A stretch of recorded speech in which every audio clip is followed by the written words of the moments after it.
Hello, everybody. Welcome to Rage and Love, where we passionately debate, explore, and review topics about religion, science, history, and current events. Thank you for joining us today. So, this show was actually meant to be our Halloween special yesterday, but the evening kind of got away from us, and we decided to postpone it until today. Tomorrow is actually the Day of the Dead, so today's like the limbo, the in between, and we decided to call it Dark Friday. So I hope everybody had a good Halloween. And as always, we have Joseph today joining us. How was your week and your Halloween? Hey, what's up, everybody? My week was long but good. Halloween was awesome. Um, it's always fun seeing everybody's costumes and seeing what people dress up as and come up with. Myself, I was Chris from Nirvana, and that was pretty cool. It was a last minute costume. I was actually going to be the janitor, but I'm a very bad planner, and I always wait till the last minute to try to find my costume and put it together when I've had like the whole year to like come up with my plan, but it never works out. But I I had a good time. can I can corroborate that Joseph is a terrible planner. That is very true. But yeah, I always enjoy um, seeing what people dress up as. It was really cool to see.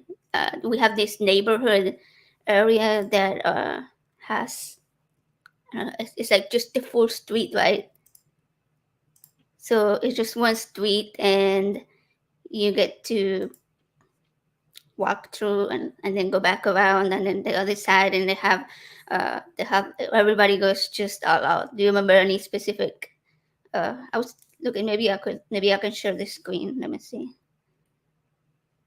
Do you have any pictures from your screen? No, I don't have anything pulled up to show, unfortunately. But it is really cool. It's like a whole neighborhood. Well, like it's a whole block basically, maybe 2 blocks of like nothing but houses that decorate like full out, like extreme. I mean, they have all types of yard I guess you could decorations pull and up that video from the HTX. That one was pretty cool. Yeah, if you could I find it, I'm not like prepared. yeah, it's cool. Yeah, I really like there was a house that had like so they cover up all the windows in like wood planks and like uh I don't know, like spray paint, and That's then actually there's my like a favorite. Yeah. yeah, that was our favorite too. And they have like a link fence on the front. No, it's not a link fence. What do you call it? Yeah, chain link fence. Yeah, okay, yeah, that one. Yeah. And they And have they a had like candy chute. They have yeah, like a elevated platform, and they have like this long tube that like goes down and comes out the fence, and like at the very top, and they put the candy in, and it goes down and the kids catch it at the end. It's pretty cool. I mean, people are people come up with some pretty cool decorations. yeah, like they have all these like skeletons. There was one that had a guy that was mowing the lawn, right? Oh And yeah, I did see then that one. yeah, and then you have them like He was running he was over he was Bones. Yeah, another he was running over another skeleton. skeleton. Yes, and that was really funny. Okay, I think I found a photo of our group costume. Let me see if I can get it. If I can put it up. All right, here goes our group. Oh, you picked the worst one of me. No. Well, it was the best one of me. I didn't have a guitar strap. I don't have a bass. It's That's funny. That's all right. I'll let you be because it was. If you think it's the best one of you, we're good.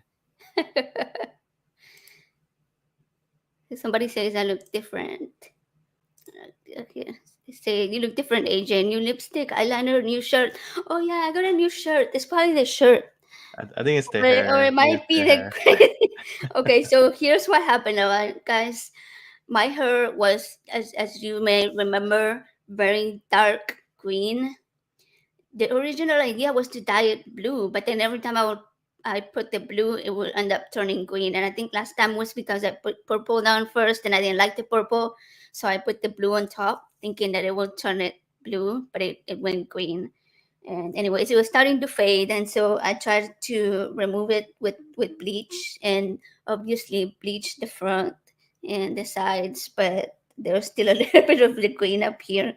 So I'm sporting the faded green and yellow look. But I'm planning on keeping the blonde for a little bit. I'm trying to lighten it.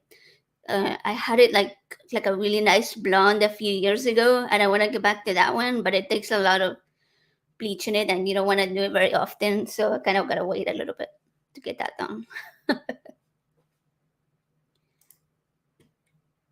So let's see. Trying to get my screen, the correct screen that I had. Yeah, what are we going to be discussing today? Hey, it's me. Hey. I think AJ left us. Well, it looks like it's just me, guys. Oh, she made it back. Sorry for. I was getting worried because I was trying to pull up the right screens that I need on here, because I have some videos that I was gonna show, right, for the show that we have on today, which is we're gonna be reviewing. It's called a Bible trailer, like a Bible trailer, right? And yeah, I'm looking for it, but then I don't know what I did, and I closed the window, so I'm trying to very quickly reopen all my windows. So you guys bear with me. This is what happens when you're very new at all of this YouTube live streams stuff that's going on. Okay, I think I got the windows pulled up. All right, yeah, I got the video. So anyways, as we mentioned, today's episode is called Dark Friday, and it was originally meant to be a Halloween episode, and we were going to discuss these dark Bible stories. But we're going to dive into some spooky and chilling sort of tales that are hidden in the pages of the Bible. Humans have been long captivated by the mysteries of dark and mysterious stories right across time. Like for thousands of years, we always tell stories and try to get people scared with these stories. They share like visions of hauntings and creepy creatures. So we're gonna look for those type of things within the Bible, and let's see what we can come up with. So I'm a little scared. I don't know. Am I gonna get nightmares from seeing some of this stuff? well, I think the trailer is actually very funny, so I'm gonna share the trailer, and you might get a little bit scared towards the end. We'll see. And after we share all these Bible stories, we're gonna talk about the scariest story of them all, which is the election in Project 2025. That was the real frighten over here today. Hey, pragmatic crystal and exceptionally average. Hi. Welcome. Look at the trees. Welcome. We appreciate. Welcome, guys. Thank you for being here. Yeah, y'all joining us this evening on this Friday night. All right, got the big screen. The Bible had a movie trailer. Okay, this should be good. Yeah, it's this page called Dark Matter 2525. It's a YouTube page channel, and I found it and I started watching some of the videos, and they were like satire, obviously, and they're made with a cartoon, and the guy does all the animation and then shares it, and it's like it's God and then like his little angel cherubim, whatever it is. Oh, pragmatic crystal say that he's amazing from Dark Matter. Yeah, Okay, he does. Sometimes he does like really long videos that are like 15 minutes for animation, right? They're long, and they're really really good quality. So yeah, Dark Matter 2525. That's correct. So we're gonna watch the Bible trailer. It's not super long, so we're gonna watch the whole video. But I'm gonna pause it, and we're gonna dive a little bit deeper into what we're seeing, because Joseph doesn't hasn't read the Bible, so he's kind of new to all of these biblical verses and all of that. And sometimes I'll have to like teach him a little bit. So we'll be when we're reading some of the verses, the darker verses. All right.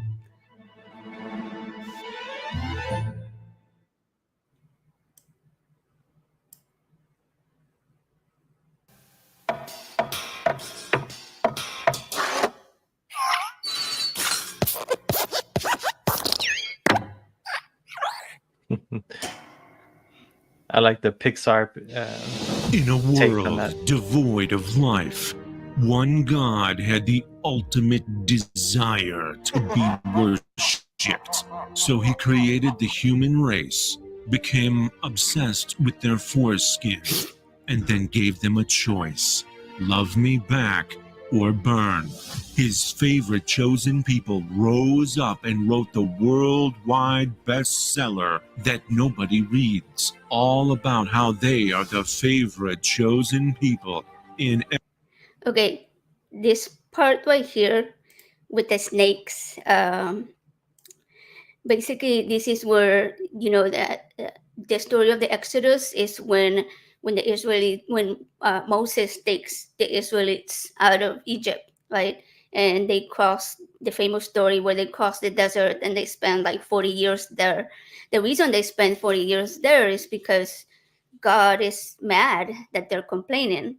And so he decides to allow two generations, which is every 20 years, to die in the desert. And he only wants the fresh people to make it all the way through to the promised land. So along the way, at one point, they became really hungry. And God made it rain this thing called manna, and this is like a flaky substance, and that's found in the mornings. And scientists have discovered that it's actually like the sap of some plant that happens because the insects poop on it. So it's kind of like a mix of the plant stuff and insect poop, and they use that flaky stuff as flour to make bread. So they get tired of eating so much bread that they decide, they're like, well, they start complaining to Moses and to God, like, we're hungry, we really want some meat, right? And God is like super pissed, and he's like, you want to eat meat? I'm gonna give you meat, but you're gonna eat meat not just for a day, not just for 2 days or for a week. You're gonna eat meat for a whole month, until you're so tired and sick of it that it's gonna start coming out of your nose. And so after that, when he's still annoyed at the people complaining that they're hungry and thirsty, instead of being a real parent and providing proper nutrition and hydration for his children, he sends these fiery serpents, and they start biting people, and a lot of the people die. So that's what they image on the video, showing all the snakes But I have a question though. biting people's faces. Yeah. So when he said they were gonna have to eat meat for a month, so was it snake meat that he was gonna force them to eat, or what kind of meat was he giving to them? That's a good question. I'm not really sure. I think they used to have like poultry, like birds and like all kinds of wild animals that they will catch and stuff. But apparently they hadn't been able to catch any in the 40 years that they were walking around the desert. They were just eating bread from the insect and plant sap All right, flour that they made. Yeah. that's a pretty So, interesting story then. But I don't know. I have a lot of questions about it, but we'll have to save that for another time, I guess. no, go ahead. I mean, Well, no, I mean if they were actually, so if these animals were already there, like were they not able to hunt them? Like was God like forbidding them from hunting them like without yeah, I permission? don't I don't They think he were was forbidding them. I'm guessing a Bible experts calculate that it's supposed to be like at least millions of people that supposedly came out from Egypt. So for that many people to be able to hunt on the go as they were crossing the desert, and I don't know, who knows, walk in circles or something, because supposedly it was supposed to take a lot shorter than that, than 40 years to cross the desert. It's a very short distance, geographically, but supposedly God makes them get lost, and so that they won't reach the promised land until the two generations die. So yeah, and there's no clarification as to why they weren't getting that kind of meat. I'm guessing they were just happy that they had that flour, that manna to make the bread. So So they were happy with that until they got tired of it, basically. yeah, I'm guessing that was the case. All right, shall we keep going? Yeah, let's Or proceed. you have any more? No, let's proceed. That was my main question. All right. Every church and no-tell motel room of every gay-hating gay preacher comes the one book to rule them all. Witness the Lord end incest and evil by drowning everyone on earth except the one good family, who go on to produce more incest and more evil. Having learned that water doesn't stop incest and evil, God destroys Sodom and Gomorrah with fire, except the only good family, who go on to produce more incest and more evil. The Oh man. Okay, that scene right there, you may have noticed that. and Yeah. more evil. Okay, It's quite that there's a chopping voluptuous. up. Yeah. There is a story here. Okay. All right. So this is Judges 19, verse 29, and it starts. Uh, the story is that this woman that's laying on the table uh, had a fight with her husband, so she went to her father's house and stayed over there for a couple of weeks. And then the husband comes to get her. And it's actually not her husband. They call it concubine, which were like, it was kind of like a slave partner. It's a woman that the man claimed for himself, basically, but they were not married. And so the man travels to her father's house. They make up. They start going back to their house, but it was a long trek. So along the way, he meets an older man, and the older man is like, "Hey, come stay at my house. You guys look tired." He's got his donkey and his slaves and all of that, and his woman. And it's like, all right, we'll spend the night at your house. So the old man brings him into the house. You know, suddenly they're having a good time, enjoying themselves, and certain men of the city start surrounding the house and beating on the door.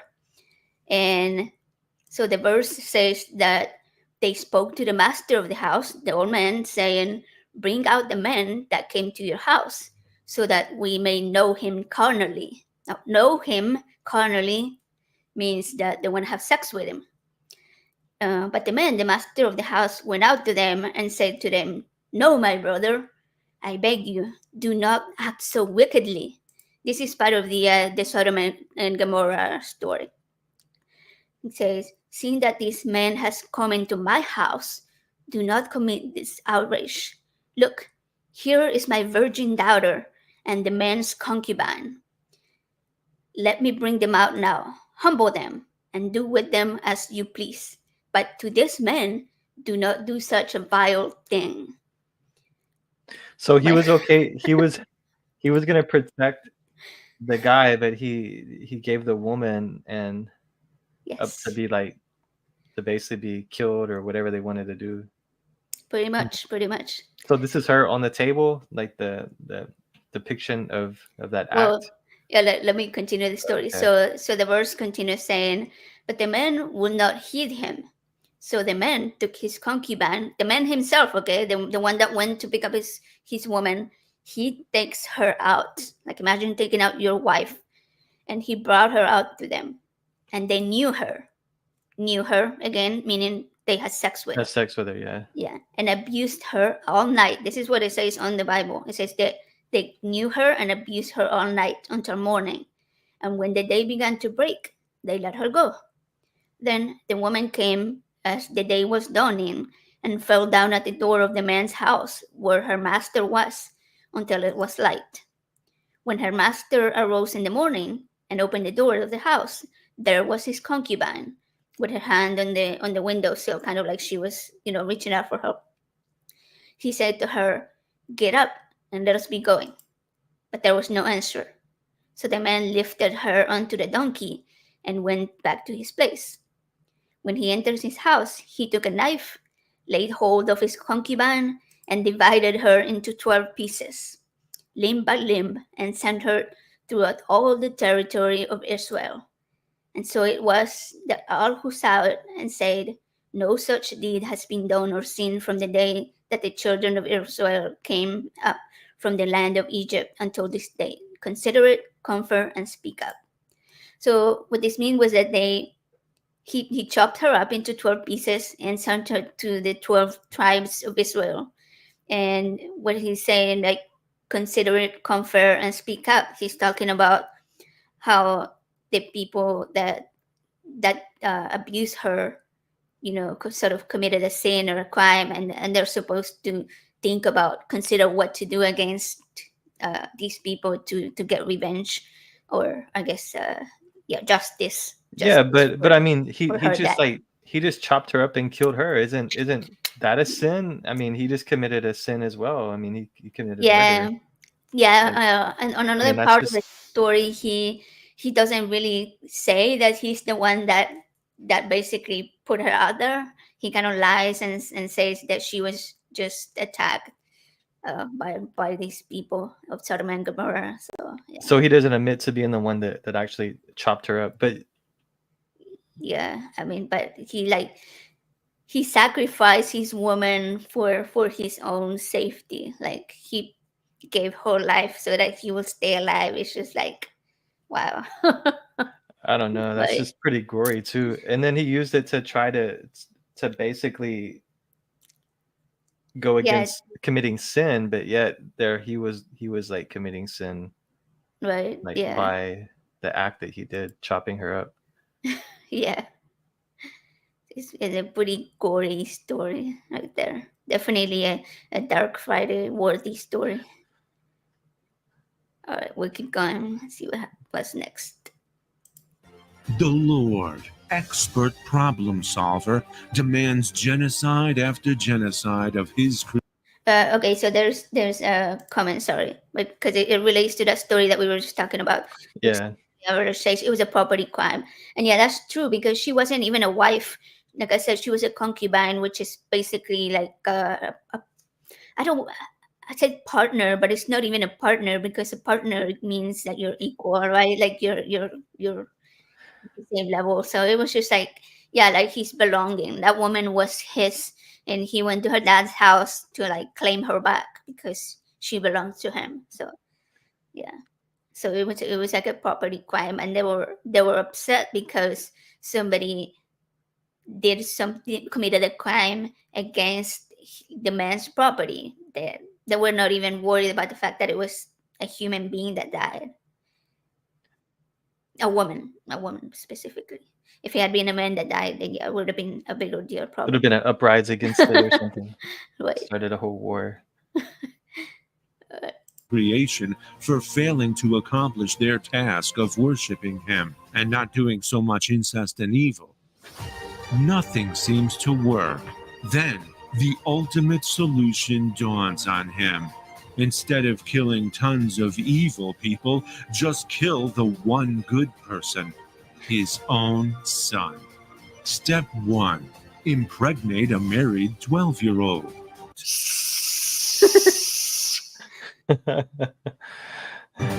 So there's a lot of questions about how old Virgin Mary was, but the majority of Bible experts and historians agree that she was at the very most a young teenager, maybe like 13 or 14, but most agree that she was probably about 12 or so.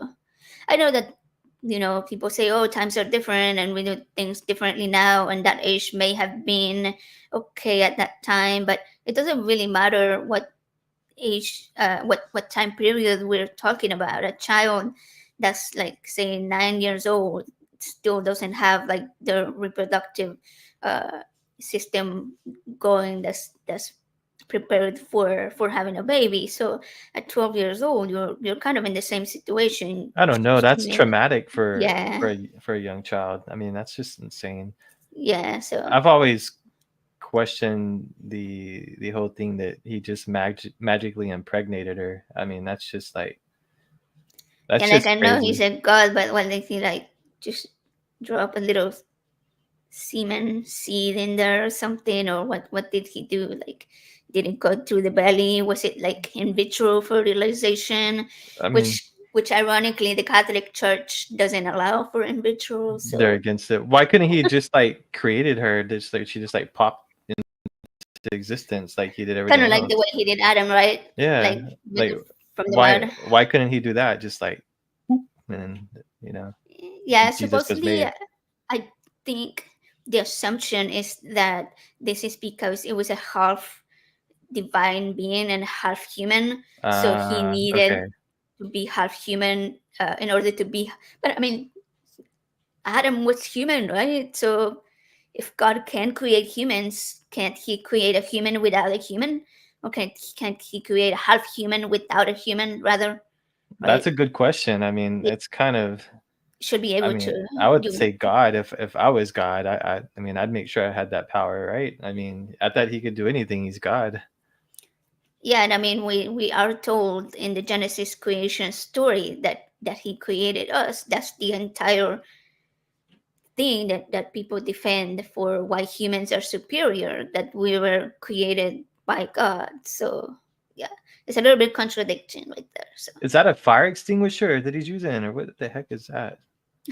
oh, it's a baby, it's a womb, and then it's a fetus, I But think, what's the yellow canister with the and tube? that does look like a An fire. oxygen tank, fire extinguisher. Let's go back like 1 second to All right. see if we can.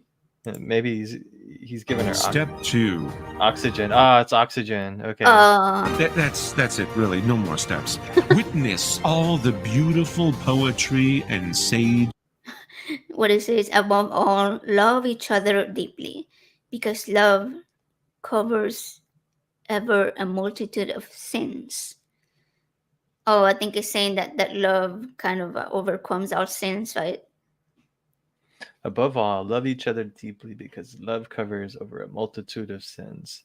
Yeah, well, maybe not every sin, but a multitude of them. I suppose. I think that's a majority of sins. Love thy murderer. Love thy rapist too. No. That is a pretty bad message, right? Yes. wisdom. Share it however you What does that one say? The grass withers and the flowers fall, but the word of our God endures forever. Oh, Isaiah. That's the one that says that uh, God creates all good things and creates evil and dark and light. All right, I'm going to ask a really dumb question. So like when it says Isaiah 40:48. Uh-huh. So that means that Isaiah is the one who said this? Yeah, so the name usually will say like Isaiah or Matthew or Peter or I don't know, Book of Judges or Book of Revelation, like whatever name. That's the name of the book. There's like 66 books in the Bible. I think a little bit over half are from the Old Testament, and a little bit less than half are from the New Testament. Then the first number is like the chapter. When you see like big chunks of text, and those are the chapters, and then the second number is the verse, like the lines. So you will say Isaiah chapter 40 verse 8. All right, that makes sense. Yeah. That's how ignorant I am with the Bible, but yeah. Yeah, that's cool. Yeah, no, I didn't used to know this before I read it, so I was just kind of like, okay, like I thought they were like yeah, like the title, like the name of the author, but I didn't know that there were actual like specific books. But see, the books were all compiled over hundreds of years. They were taken from different sources. So some of them were not even alive at the same time as others, and the majority, well, actually, none of them were alive during the time of Jesus. I'm pretty sure. Supposedly, the apostles were, but there's big questions about who wrote the Gospels and whether these people were even people that actually knew Jesus. And yeah, the consensus is that no, that at the very least there was about 60 or over 60 years between the death of Jesus and the first of the Gospels. So, anyways, let's continue watching this. You like. Ignore the Oh, this one says, now kill all the boys and kill every woman who has slept with a man. But save for yourselves every girl who has never slept with a man. Moses, Numbers chapter 31, verses 17 and 18. So this was when Moses was, like I said, taking the people out of Egypt and taking them to the promised land. And along the way, they fought many battles. And according to Moses, God was delivering all of these cities to them so they could cross and, find things to eat and jewelry and things that they could trade, animals. So they would often take everything that they could. Like they would take the cattle and the sheep, and the women and the kids. But on So they the weren't really bartering then, right? They were just kind of they were more like well, um yeah, some of them were like, well, you can't cross over here, so you're gonna have to find another way. So they would just kill them all. But according to Moses, they were always delivered by God. God will fight their battles and deliver these so cities. every action basically that he took or commanded, he says that God basically Yeah, gave him those yeah, commands. Wow. pretty much. That's Yeah, crazy. That's extreme. Like, yeah. so Moses right here was telling people to basically only let the Yes, virgins live and to kill all the women who were non-virgins.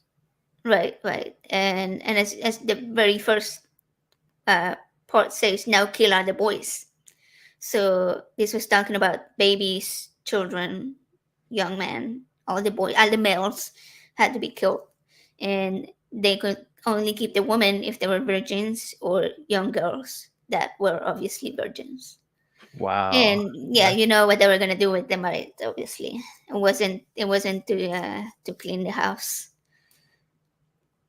So yeah, so on this specific story, it was that the soldiers brought all of these uh, plunder that they had taken all the women and the children, and then Moses was like, "Oh, well, you brought some boys, chop them up."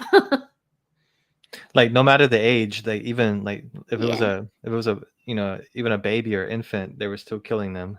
yep, And he pretty says much. that God ordered him, or did Moses come up with that himself? He was always pretty much every single time claiming that God gave him that That guidance. order. That's Yeah, wild. That's yeah, just like that's nuts. That's just yeah. Like crazy.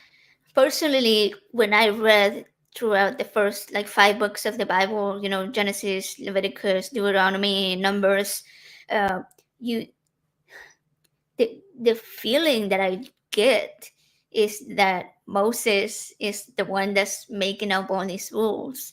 There's a part where they supposedly God gives them the instructions on how to build the altar for worship, and Moses is the only one that's allowed to go behind a specific part of it where God is seen, supposedly, where he talks to God.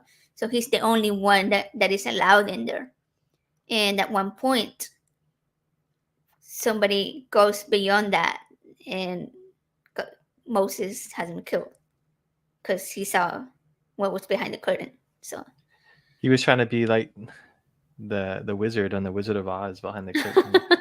I guess so. It sounds like he wanted to be God. I mean, that's the way I see it. Like Yeah. he was pretending to act like he could speak with God and make people Yeah. follow him. He was using it to have power himself. That's I Yeah, don't and I mean, there's 613 commandments during the all of the Leviticus and Deuteronomy books, and among them are those where it says, not to for men not to sleep with other men, you're not supposed to eat shrimp, you're not supposed to eat unclean animals like pork and pigs and stuff. You're not supposed to wear fabric that has mixed materials.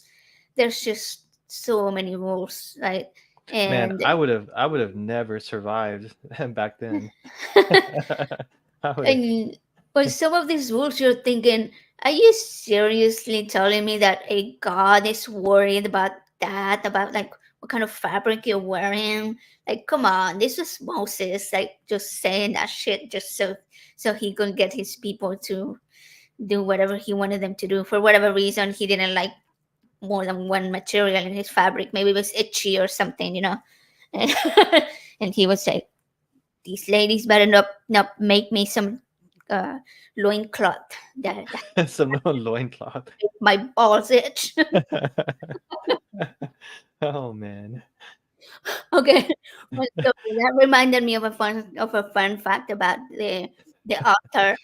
So supposedly, God tells them to wear to how I can't remember the exact wording on it, but it's basically means that when they're walking up the altar, up the steps, they have to be careful not to have their genitals visible under it, so that God doesn't get a view from underneath this, seeing some balls and stuff. I thought that was included on the like, what is this the Bible I'm reading? It actually You says sure? that. It's like Yeah. It's like, okay, thou shall cover their balls. thou shalt not expose thy penis. All right, let's move on. Let's keep moving. It's a little bit longer. barbarity, torture, and slavery. Wait, what did that say? Oh, there was another one. Hold on. Hold on, what is that? Hold on. Your male and female Okay, the slaves. one. Oh, no, you changed it. Oh, this one, the little But ones. that's even like worse. Yeah, that's a The different little ones will book. be dashed in pieces, and their pregnant women will be ripped open. I can't remember what the story was on this specific one. I should have looked it up before the show. But yeah, there's a couple. There's some that people are like, well, no, it just meant that um, they were supposed to not let their enemies, win, or to take pleasure in beating their enemies, and not that they were gonna specifically do that. There's a verse that says You that they gotta were know gonna how to bash.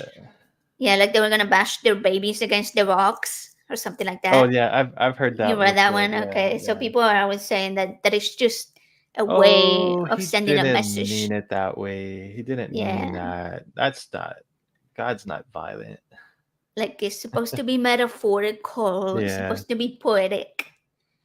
I don't know. That sounds pretty violent. I mean, even to like think of something like that, even if you're using it, as metaphorically, I mean, that's still pretty extreme to Like you even could probably find some different wording to say oh yeah, so that's in Psalms. Yeah, the one about the bashing the babies against the rocks.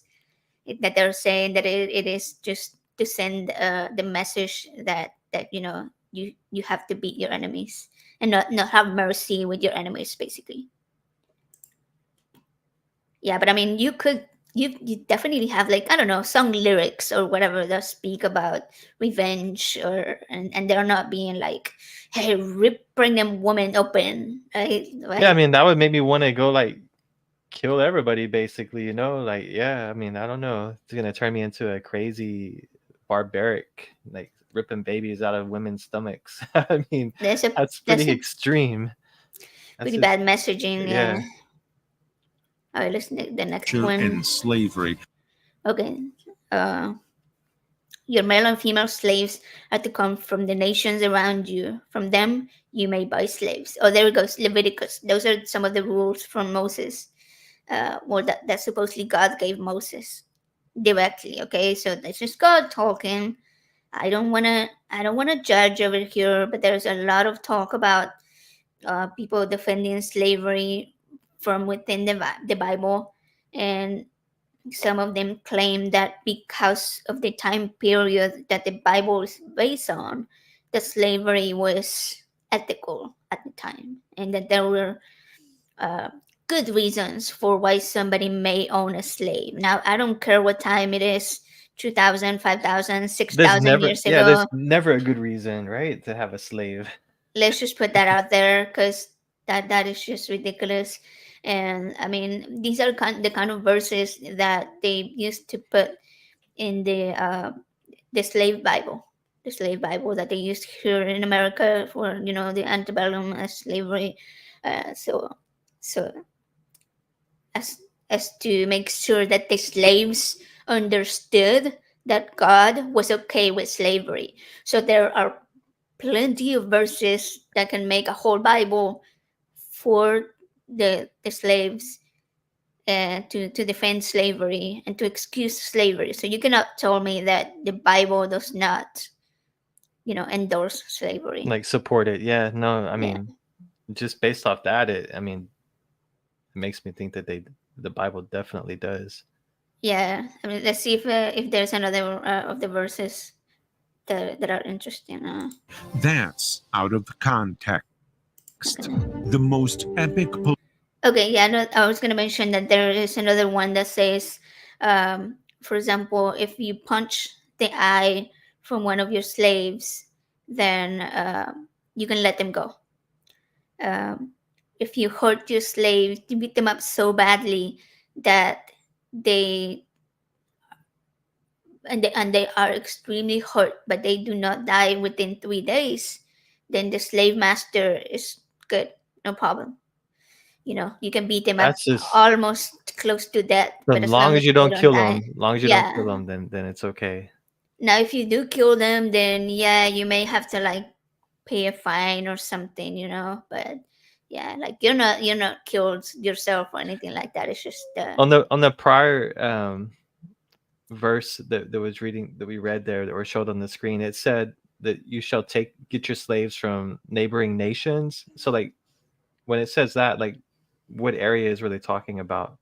well, this was talking about the Hebrews, right? And like it's from Israel. So they were talking about the tribes that were around Israel. And so they were outside of the city, uh, but so they treated them as aliens, like immigrants or whatever. So they could get slaves from people outside of the Israelites, but they could also take slaves from the Israelites, um, but not buy them forever. Like if they took a slave that was an Israelite, they were supposed to let them go after a specific amount of time. I think it was 7 years. Um, but if it was somebody that was from outside their city, then they could keep them for good. There was no Already. time limit. Okay. Yeah. So and also, for example, if it was time for a slave to go, but you had given this slave a wife, you could decide to keep the wife. And the male slave, only male slaves were allowed to leave. Okay. Remember, Wait, women wait, were hold just, on, wait. So the owner of the slave could give the slave a wife, yeah. like a woman, but that woman would be a slave too, right? Because she was Yeah, pretty she could much have been property, like right? She was the like child property. of another. Yeah, it was like a Uh, child, usually the child of another slave. So, or the slave could like fall in love with another slave and take her as a wife. So, like the women were up for trade or whatever, yeah, the but I'm men saying, were but the learning more. slave owner Yeah, would have to be the one who approved that the slave yeah, could have a wife, though, right? more I than would likely, assume. yes, Okay. yes. So, if let's say the male slave had a wife and a child, and so the slave owner got to keep them. And so if the male said, okay, I want to stay with my wife because, it's my wife and my kid, and what the owner will do is he will put like an iron stick through their ear and poke a big hole in it and make sure that the slave knew that now he belongs to him forever. That's wild. Yeah, Wild. there's God. I like right there where it says evolution. That's pretty catchy. So exceptionally average. He says that was only for Hebrew slaves. Right. That's what I meant. Like they, I probably explained that wrong. When what I meant by letting them go was like after the 7 years. I think it was 7 years. Correct me if I'm wrong. And the male slave was gonna go, and if he had gotten a wife during that time that he was staying during those 7 years, then that's what was gonna happen. So, yeah, but Hebrew slaves could be kept forever if that was the situation, right? If he decided to stay with his wife, then he belonged to the slave master forever. But otherwise, yeah, they would get to go every 7 years. All the other slaves belonged to the master for good, no matter where they came from, uh, as long as they were not Hebrews. All right, let's see what this says. Political tool to push your agenda with the authority of a god, because your opinions are always his opinions. The Bible. Coming soon to a theater near you. And by soon, I mean thousands of years from now, obviously. Come on. Oh, this shit's gonna be good.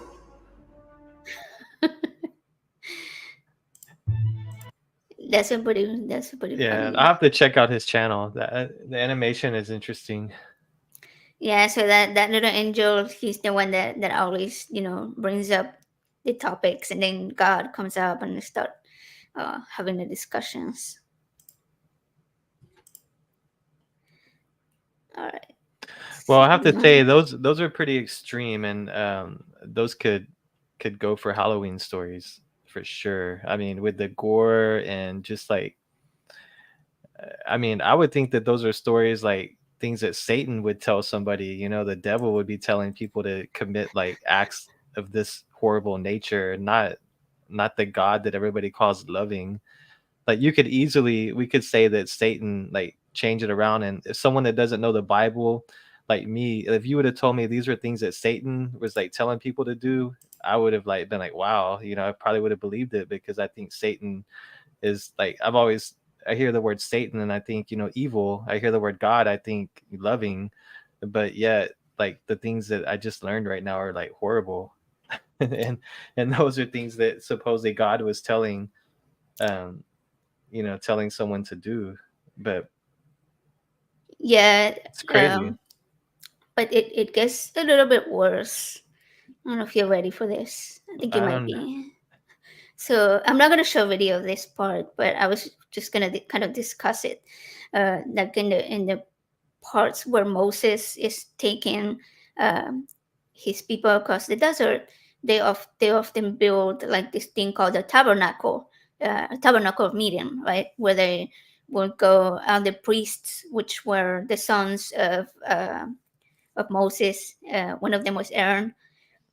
So they go and they meet there and they do all their priestly things. And like I said, Moses is the one that's allowed to go behind the curtain to meet with God and get all the in messages from God. And so there is a part where they describe what type of sacrifices God requires. Like Moses explains what type of sacrifices God wants all of the people to give him, as offering for atoning their sins, for example, right? Or what they call the burnt offering, which is like an offering to the gods for like their service, I guess. And so this one is in Genesis, which is the very first book, and it talks about like the different animal sacrifices. And this is the very first one, and I thought it was kind of funny. It says, and in the process of time, this part was actually from Adam and Eve, so it was before Moses. And in the process of time, it came to pass that Cain, one of Adam and Eve's children, Cain and Abel, he brought an offering of the fruit of the ground to the Lord. And Abel also brought of the firstborn of his flock and of their fat. And the Lord respected Abel and his offering. What do you make of that? Did he bring him like it says So, from his flock? So I would think it was like from was it a sheep or a lamb or something? Like that he brought as an offering? yeah, it was an animal. So Okay. it's saying that Cain brought him fruit from the ground, and Abel brought him an animal. But then the next sentence says, the Lord respected Abel and his offering. It doesn't say anything about respecting Cain. So he's like, you brought me fruit. Fuck that. I want some meat. I guess yeah. I guess I missed that, but I was thinking I don't know. I thought you were gonna like throw like a curveball and say it was like his like child or something that he offered, but Oh, no. that's No. why I was like, I think it's an animal because you said flock. Yeah. But this was like on one of the very first chapters, chapter 4 of the very first book. And it's like the first time that somebody offers something to God, right? And it seems like it's where his taste for flesh began. Yeah, instead of And interesting. yeah, so now we're moving on to years later after the flood and the whole thing, and then we get to Moses again, where they built the tabernacle of meeting. Okay, so you're thinking ahead. Imagine they're going through the desert, crossing to the promised land. They built this whole thing that's actually there's like very detailed instructions on how to build it.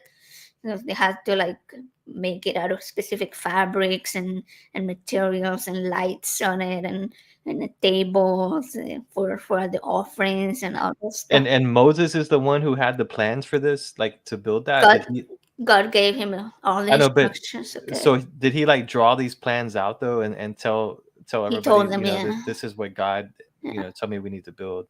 Yeah, exactly.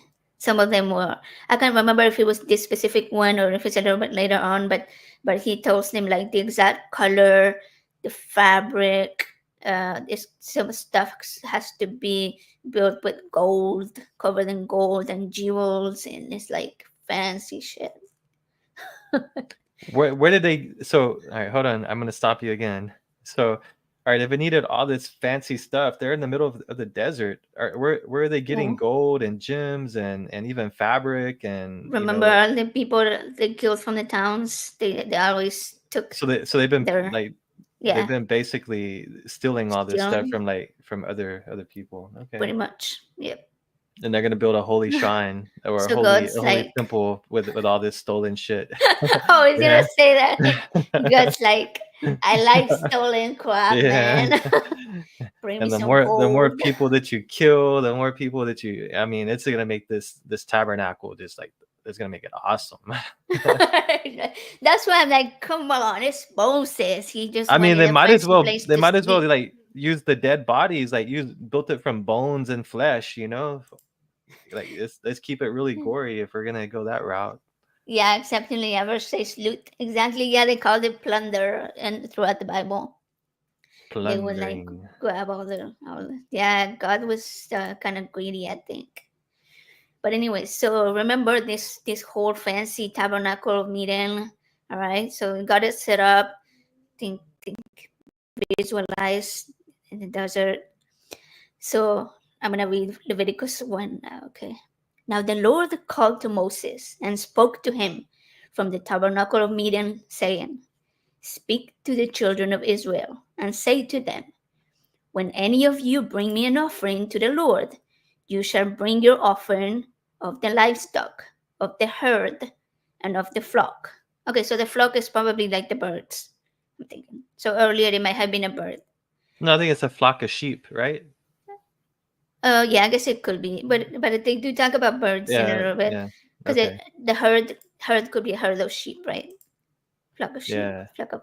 chicken. I could be completely Yeah. wrong with what I'm saying, but I'm sure someone's gonna correct me. Yeah, please do in the chat if you know what they're talking about. Yeah. Thank you, guys. Anyways, continuing. It says, so God continues to say, if his offering is a burnt sacrifice of the herd, let him offer a male without blemish. So it's gotta be a perfect animal, no no faults, nothing weird on it. He shall offer it of his own free will at the door of the tabernacle of meeting before the Lord. Then he shall put his hand on the head of the burnt offering, and it will be accepted on his behalf to make atonement for him.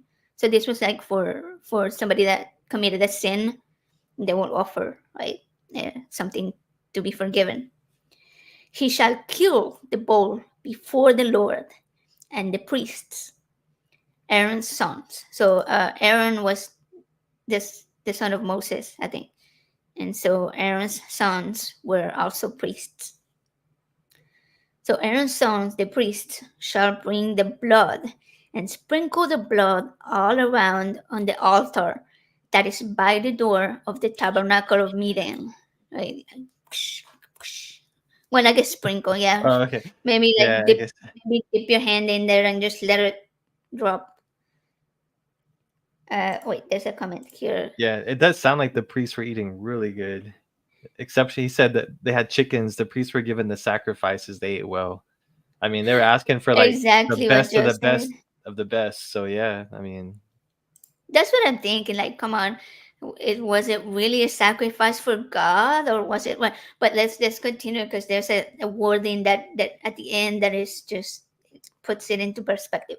Anyways, so they're going to sprinkle the blood around on the altar that is by the door of the tabernacle of meeting, and he shall skin the burnt offering and cut it into pieces.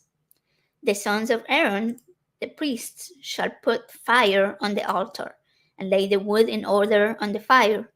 Then the priest shall lay the parts, the head and the fat, in order on the wood that is on the fire upon the altar.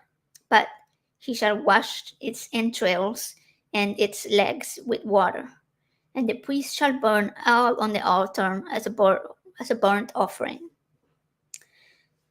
As I said, yeah, a burnt sacrifice. Sorry about that. An offering made by fire, a pleasing aroma to the Lord. and to the priest. Can God smell? I know. I was gonna say. I think the priests are probably enjoying the smell of that more than God. Right. Like, come on. Anyway, so it says, if his offering is of the flocks, of the sheep, or of the goats. Okay, so flocks, sheep, goats. You are right. Hey. That's how it's written. So I'm guessing, yeah, they meant that.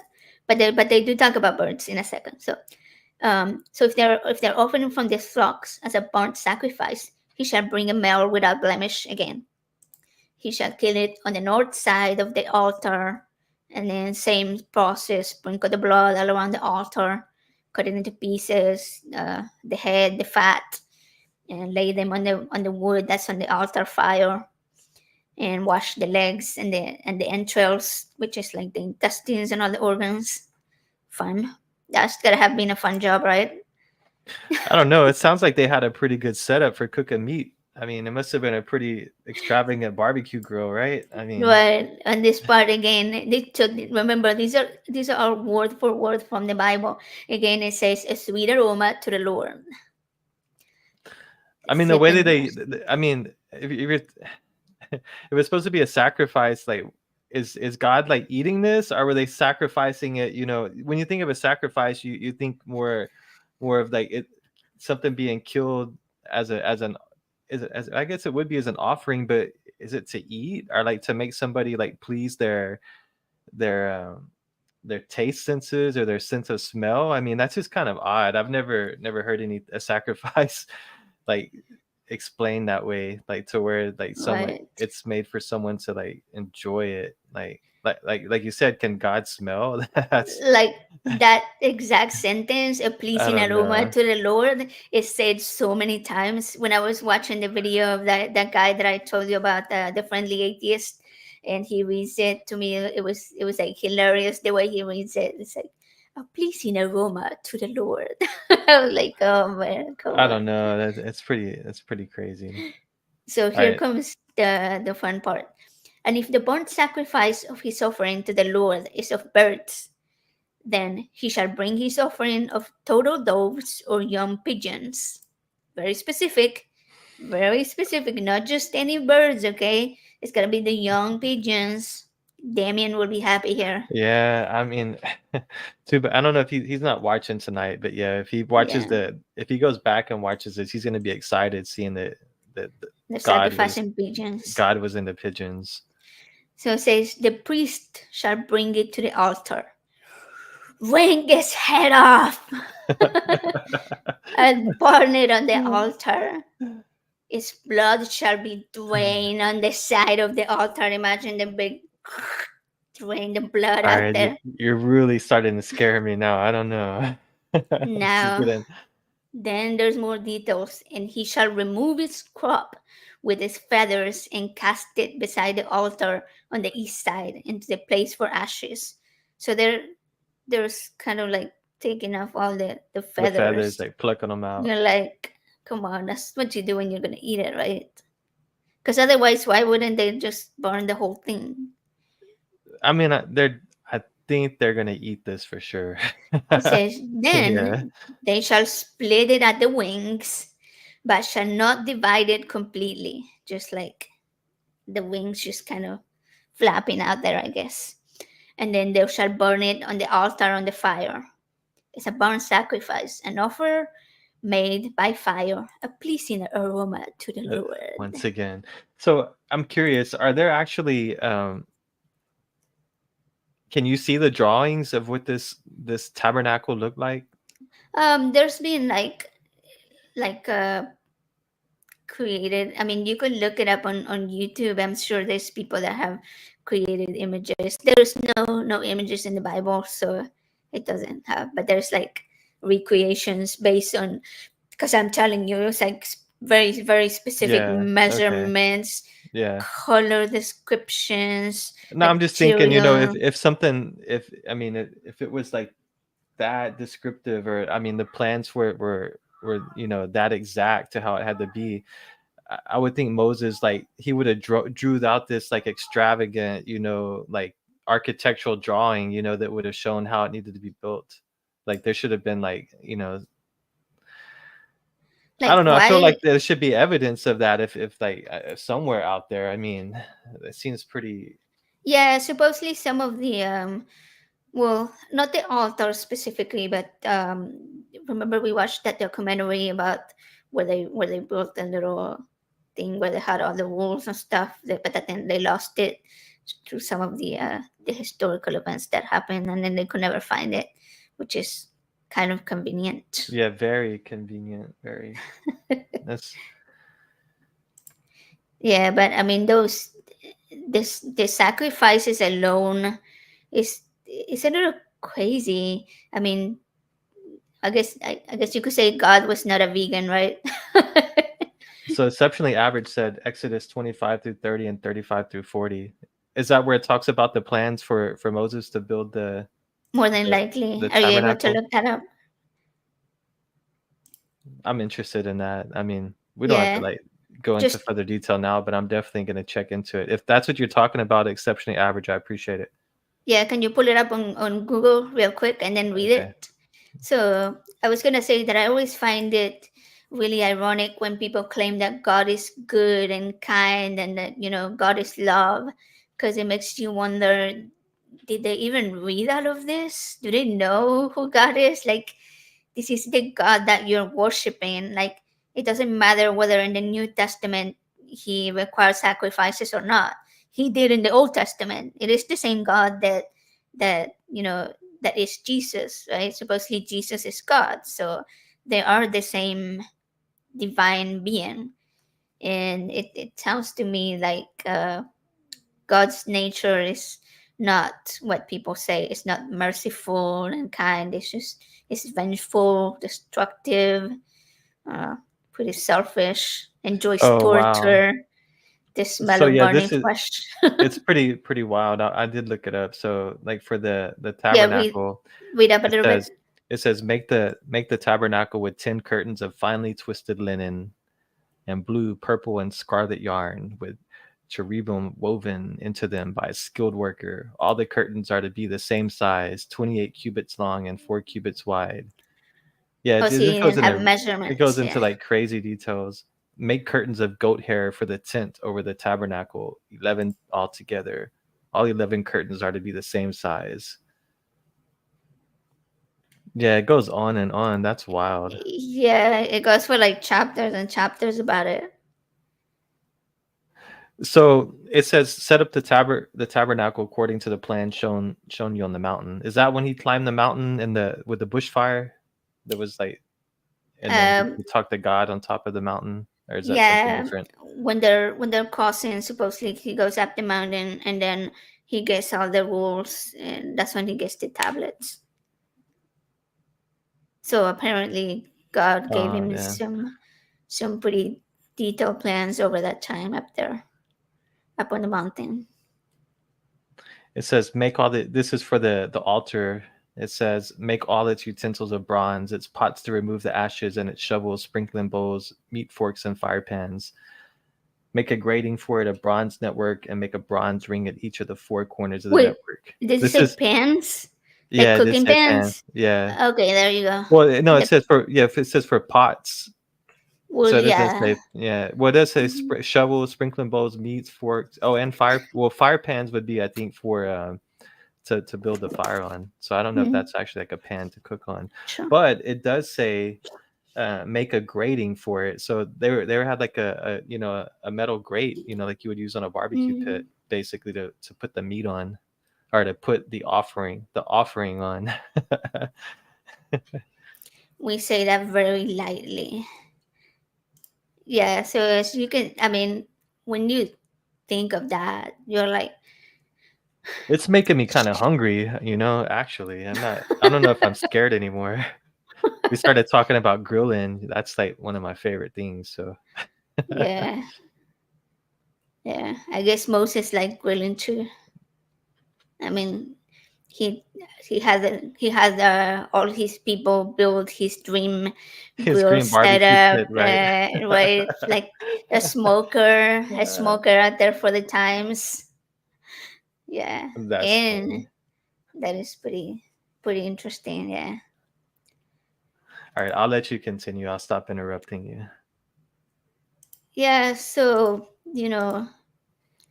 this just kind of leads us to the next most disturbing part of the Bible, which is the end of it.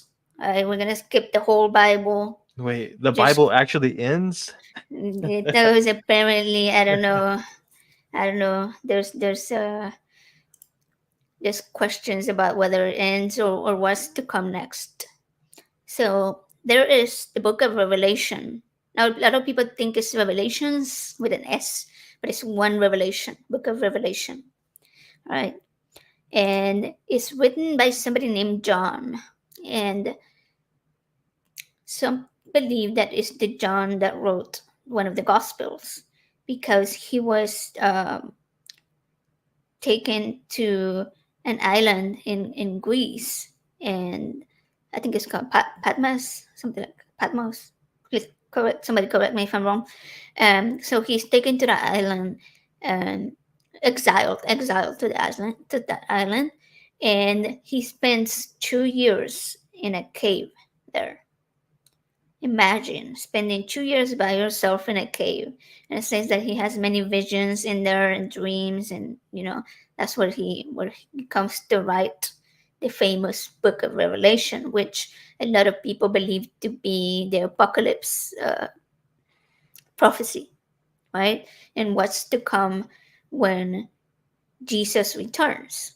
And before Jesus returns, there's going to be something called the tribulations, which is like this period of time where we're going to have famine and wars and disease and But it's supposed to plagues. test your faith, your belief. Is that why it's called the tribulation, or that just means it's just like Yeah, no, bad everybody's times? gonna experience it Yeah. supposedly, but then only those that continue to have the faith will be the ones Okay. that Yeah. are So it's basically to yeah, test your faith to see if you'll still believe that God is loving after you go through all that, basically. probably, yeah. And Yeah. then those that survive it will go to heaven.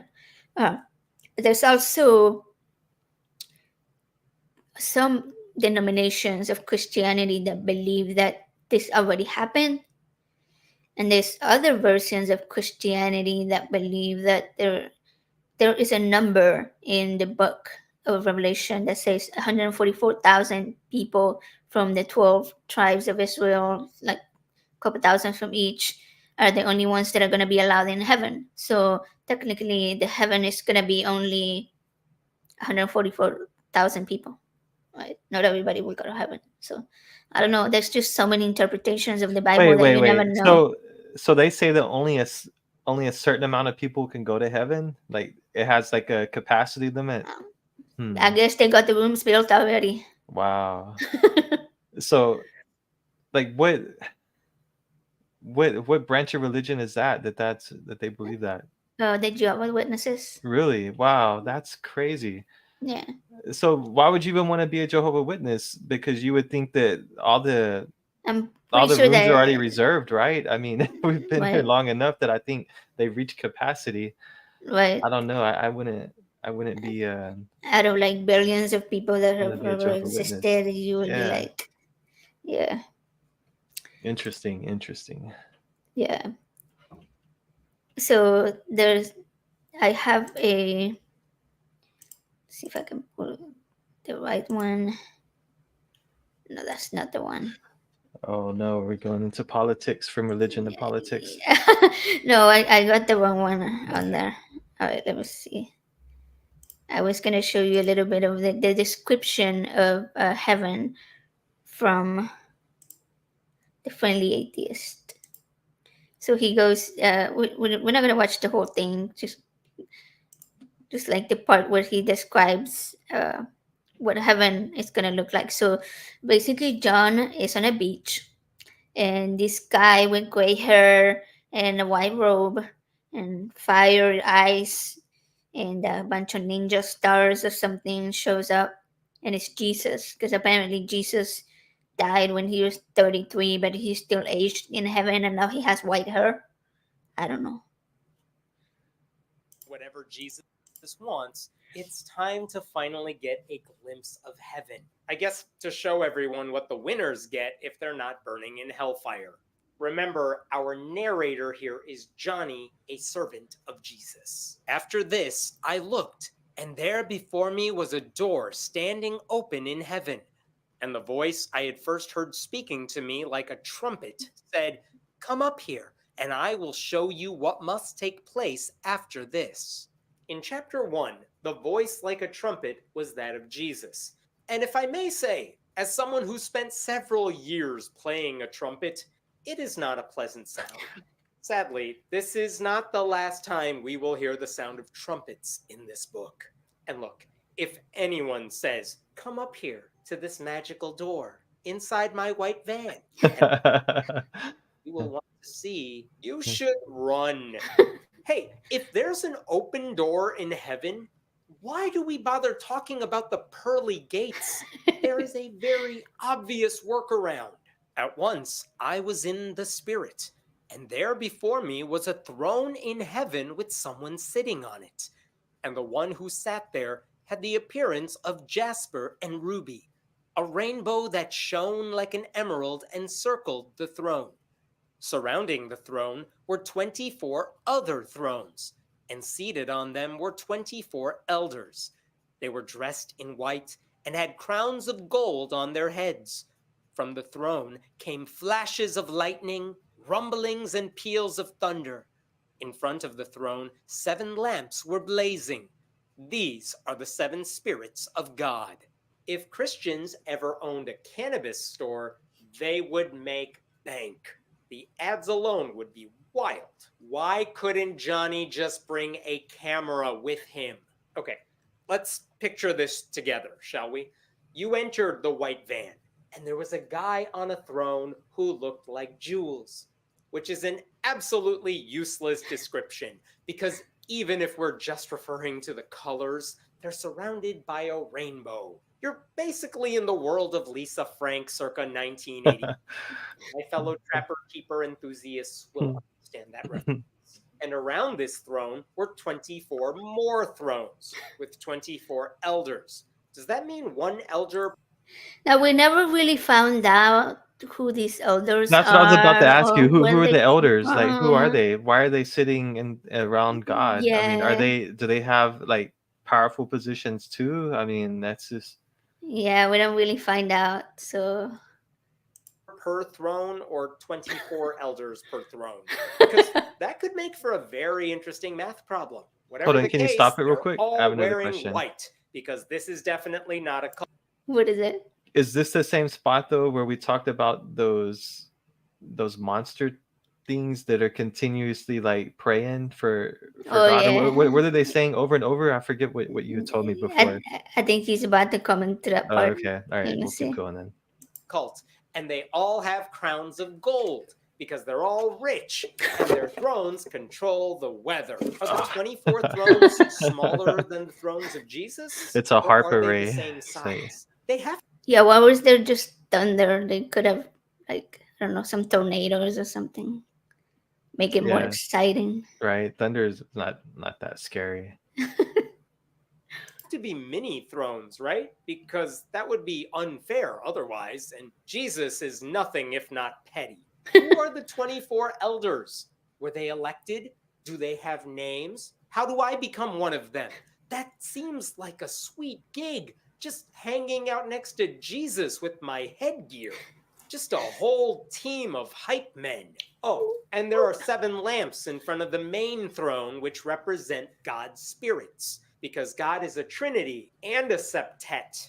By the way, in Revelation 1, Johnny told us, on the Lord's day, I was in the Spirit. And now he's saying, I was in the Spirit again. That is spirit inception. That is too much spirit. That's a Disney tween level. Smells like Jesus spirit over here. I know that. I mean, it smells like Jesus' spirit. Oh man.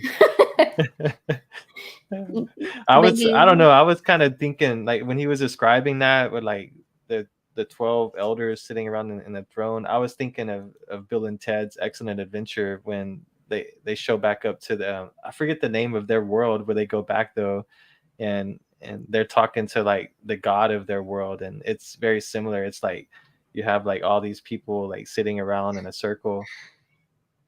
If anyone's ever seen Bill and Ted, they'll probably know what I'm talking about. Maybe somebody will comment on that. Of spirit. Also, in front of the throne, there was what looked like a sea of glass, clear as crystal. In the center, around the throne, were 4 living creatures, There we go. and they were covered with eyes in front and in back. The first living creature was like a lion. The second was like an ox. The third had a face like a man. The fourth was like a flying eagle. Each of the 4 living creatures had 6 wings and was covered with eyes all around, even under its wings. That's just Day so and creepy. night, they never stop saying, Holy, holy, is the Lord holy, God holy Almighty. is the Lord God Almighty, who was and is to come. You may need a reminder right now that this is He said that this is not hell. Again, like I was saying earlier, if like you read all this to me saying this was like at the gates of hell and Satan is like has like 12 like elders sitting around him and they have 24. 24 and they have Yeah. these creatures sitting, like constantly repeating this over and over. I would think that could be hell. So That I sounds may be, pretty scary. yeah, I may be getting ahead of myself here. He might mention it, but do you know what the creatures are? Do I know? I mean, are they Are they gargoyles? Are they? They're supposed to be angels. Yeah, they're supposed to be angels. Wow. Yes. So did you hear? He said they have eyes But yeah, everywhere, even under their wings. What? I guess they see and know all. I guess I don't know. Maybe I guess similar to like a fly's eye. Like that looks crazy when you see the eye of a So fly up close. Looks I have some videos to show you about that. Let's see just a few more seconds and see what it. Not hell. This is the good place. The At good- Oh, the least it good might place. be If you wade through the sea of glass and make your way through the four creatures made entirely of eyeballs. There's the eyeballs Ah. shaped like a lion, and the eyeballs shaped like an ox, and the eyeballs shaped like a generic dude who you just know is white, even though that wouldn't make any sense in the Middle East, and the eyeballs shaped like an eagle. And all of them have more eyeballs underneath their wings, including the human who has wings. Who is the dude? How did he make it into this menagerie? And all day long, they just say a holy chant on loop. Who the hell wants to go to this heaven? It sounds horrifying. When I was a kid, they called me Four Eyes. Little did I know that could ever be an understatement.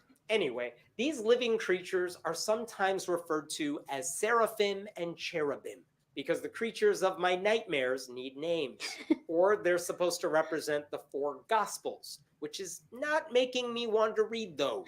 Whenever the living creatures give glory, honor, and thanks to him who sits on the throne and who lives forever and ever, the 24 elders fall down before him who sits on the throne and worship him who lives forever and ever. They lay their crowns before the throne and say, "You are worthy, our Lord and God, to receive glory and honor and power, for you created all things, and by your will they were created and have their being."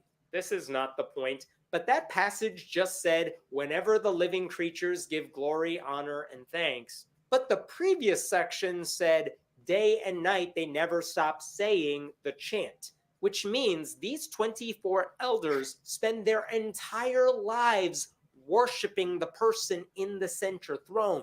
That sounds like an awful way to spend eternity. Why are they casting their crowns before the throne? Right, that sounds like a pretty horrible way to spend all of your eternity. Yeah, I don't know. I want to know how they get selected. Maybe these people were being punished. Maybe like they were chosen to have to be there because like I don't know.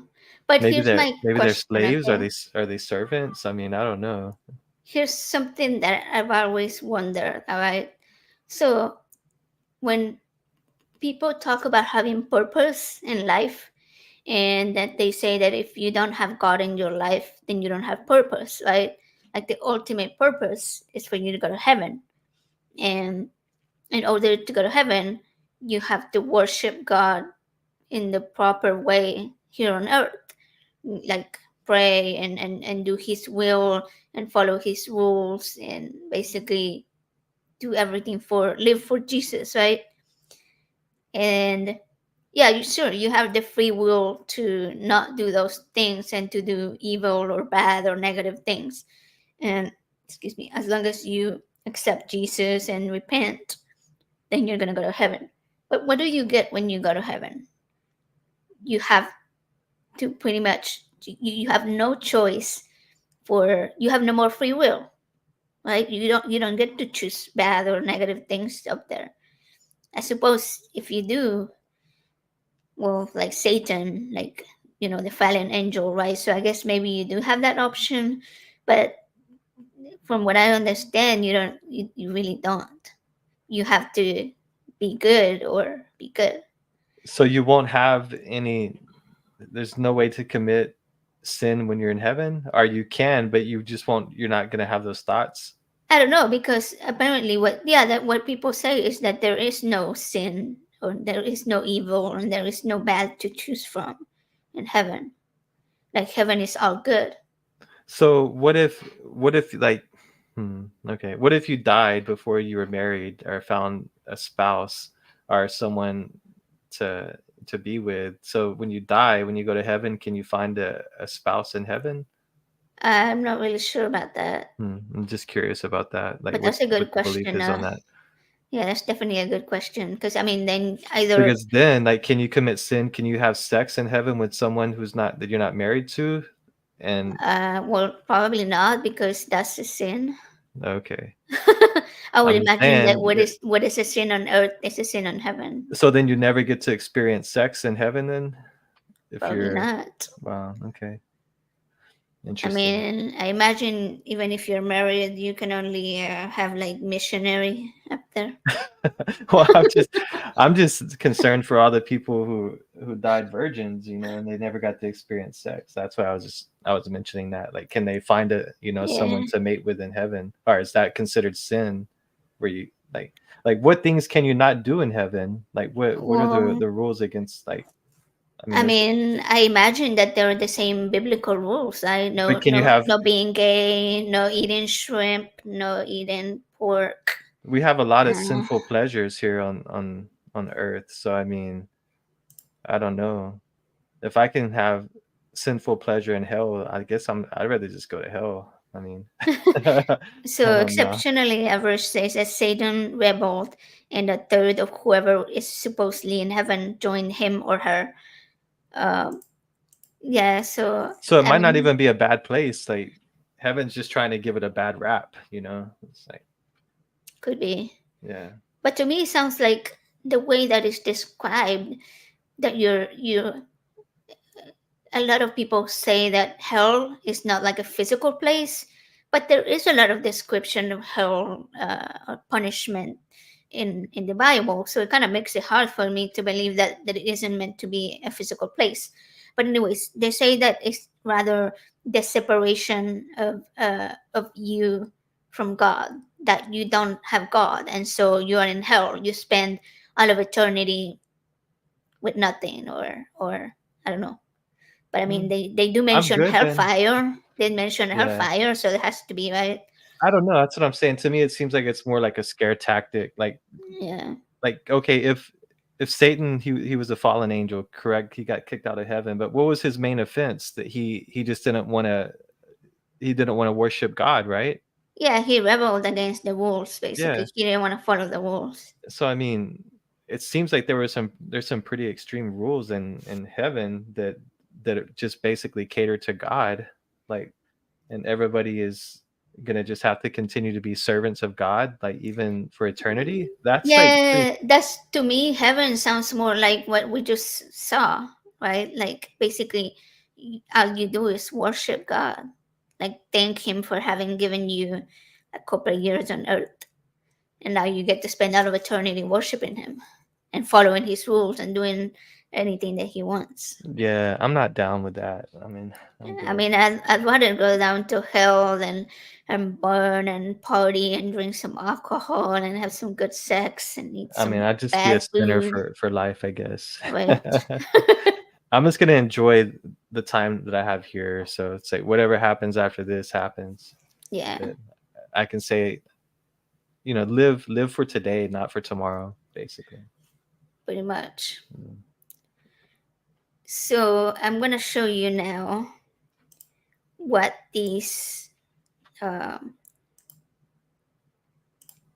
okay, there's two videos. All right, the first one is what one of these angels supposedly looks like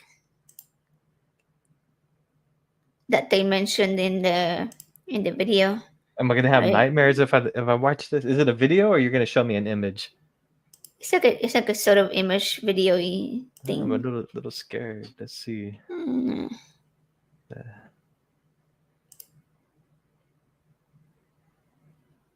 What would happen if you saw a seraphim, the most powerful angel in the universe? Seraphim are angels of incalculable strength whose power is beyond human comprehension and even beyond the power of the universe. These angels have 6 wings. With 2, they fly. With 2, they cover their feet, and with 2, they cover their face. Seraphim are entirely made of fire. They are the ones who, using tongs, placed a burning coal in the mouth of the prophet Isaiah in the book of Revelation. They stand eternally before the throne of God, serving with reverence and immeasurable power. But what would happen if you saw one of these angels without being shielded and protected by the grace of God? You would be incinerated alive. The holiness of these Wait, angels. pause it. But why? So all right. So we're supposed to be afraid of the angels, and God protects us from these angels. That's what I just That is understood from what very he said right weird. there. Is that what he just said, or did I hear Yeah, that incorrect? Okay. I was Like wondering too. is that true? Is that really like written, like where humans are supposed to be afraid of angels? Because I've always, thought of angels as like, your guardian angels like watching over you. But these things are like creepy. Are all angels like this, or only some? No, I think these are like very specific type of angels. But Okay. I think there's is it probably seven or But six still, it made types me of think that they're angels. saying that God's like sending out these evil, these monsters, angels to like we need to be fearful of them. That only God can protect Like us from them. if this is heaven, what are they protecting heaven from? From like hell, from Apparently, rogue yeah. Like, did rogue these angels did maybe. these angels exist though before Satan was kicked out of heaven, or were these created Um, after that? For like, I don't remember. I know they're described in the book of Ezekiel, which is earlier on, like long before the Revelation book. So, but it is part of the New Testament, so maybe it is. I just wonder if they were like created like after that, like because it was a good question. You said like, what are they protecting? So were they created to protect against like, demonic angels that could come Well, from yeah, that's a good point. Exceptionally, hell? average says that Satan was an angel. So, yeah, I mean, I'm guessing like all angels already existed, Okay, and okay. Satan was just No, but one. you said there were two types of angels though. So it made me wonder like, did these type of extreme angels always exist, and then there's like a lesser, like more not I as think there's I scary think looking there's like angel? six or seven types of angels. Yeah, these are just two of the creepier ones. Okay, Yeah, still wild. yeah. That no human being could withstand it, and the heat they emit is 1,000 times more powerful than that of the sun. If you've made it this far, leave your amen and send this video to someone who should know. Oh, amen. Make sure Amen. Better be protected. type amen on there. Only And God then, can protect you from those angels. yeah, and then the last video was one from before we move on to the project 2025. Somebody asked AI to create a biblically accurate angel image. And Hey, that that is would be a good costume for Halloween next year. I want to dress up as like one of make those. this Just like ring, eyeballs everywhere. And when the people ask you, "What are you?" like to be able and to say then that, see if they understand. some fire. All right, so this is the AI generated biblically accurate. So the AI used the descriptions from Ezekiel and the book of Revelation To to create. create these angels. I mean, when you think of angels, you think of like, oh, the little plane and the wings and Well, that looks pretty majestic. I don't know. The eyes make it look scary, but it looks kind of cool. I don't know if that one's that scary. Well, the eyeballs are kind of wild though. Like, what's up with the eyes? Like, is that supposed to represent like all seeing, like all knowing? I think so, yeah. Yeah, But that is creepy. that is creepy there. That's like That's creepy. things of nightmares. Yeah, that is wild right there. I feel like I took some acid looking at that. Look at that one. That Wow. one's the craziest. That looks like one of those porcelain Yeah, dolls. poor. Yeah, dude. Oh, damn! This one's like the goat, maybe. The goat. That looks like a. Oh well. That looks wild. The eyes are so scary.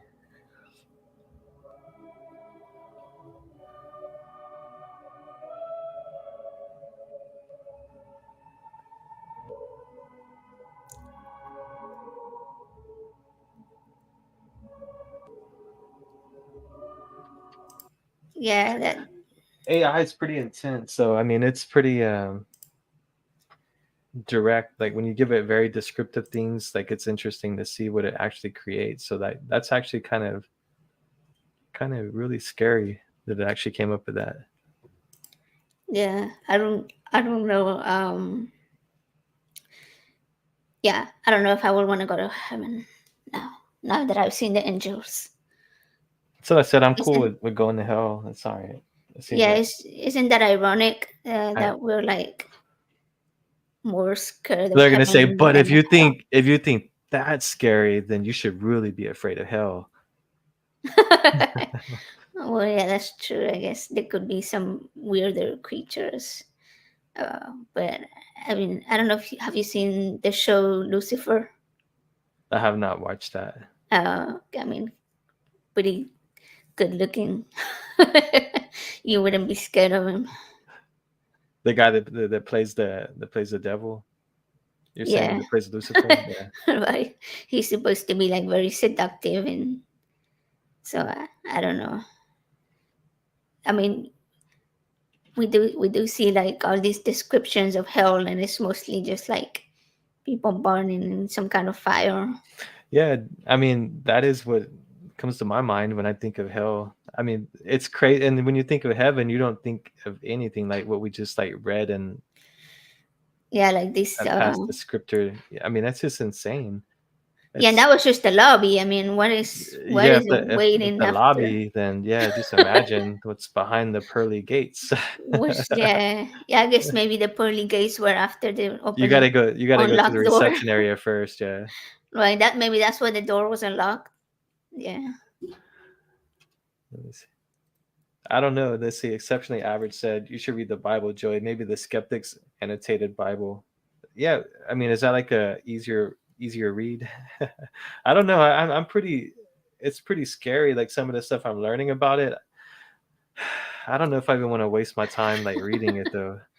We should But maybe I do. Like, do I listen. need that knowledge? Like, I enjoy like learning, like people telling me about it, but I don't know if I really want to like read all of it and just like I It's don't know pretty if I wild. could. Yeah, Yeah. but I know that the stories that I've learned are just like mind blowing. So maybe I should read it. Maybe I should. I'll look up the Yeah. version that you're talking about, exceptionally average, and check it out. Yeah, that sounds like it's probably like a shorter version of it. Yeah, because you said annotated. Yeah. So let's move on to. Well, I was gonna say we could watch uh, the videos of the guy that we were just listening to read the Revelation, which is like pretty funny kind of way. He has the first couple of books, like Genesis and Leviticus, the one without the wolves and stuff, and the one without the burning of the birds. So he's got like some pretty good commentary on it. Like it's kind of funny to watch. But anyways, moving on to our political part of the show. I would say half, but we're already at an hour and a half, so maybe it won't be half. Uh, so I run into this sort of project that 50 comic artists put together to help break down Project 2025 because it's understandable that the average person isn't going to sit through 900 pages of insanity. So I'm glad that there's people that are breaking it into bite-sized pieces because it's an extremely harmful, scary, frightening proposal.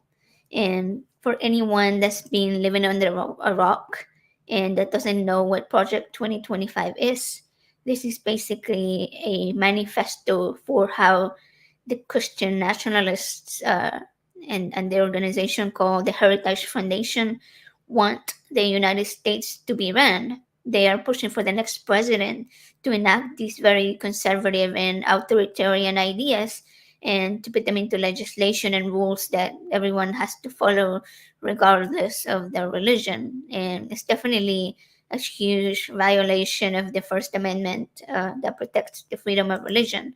And obviously, the only person that they can see doing this and listening to them and being able to put this in place will be, he who shall not be named, but that looks very orange.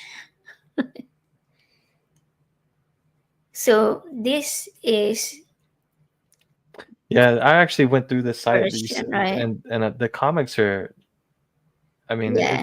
it's kind of scary what they're trying to do, like what they want to do actually. I mean, it's Yeah, so Trump, well, like it says here, Trump claims that he doesn't know anything about it, but he's lying. He's talked about it. He's actually enacted some of their suggestions during his first presidency upon their approval, right? Like they wrote these things for him to pass, and he went ahead and did it.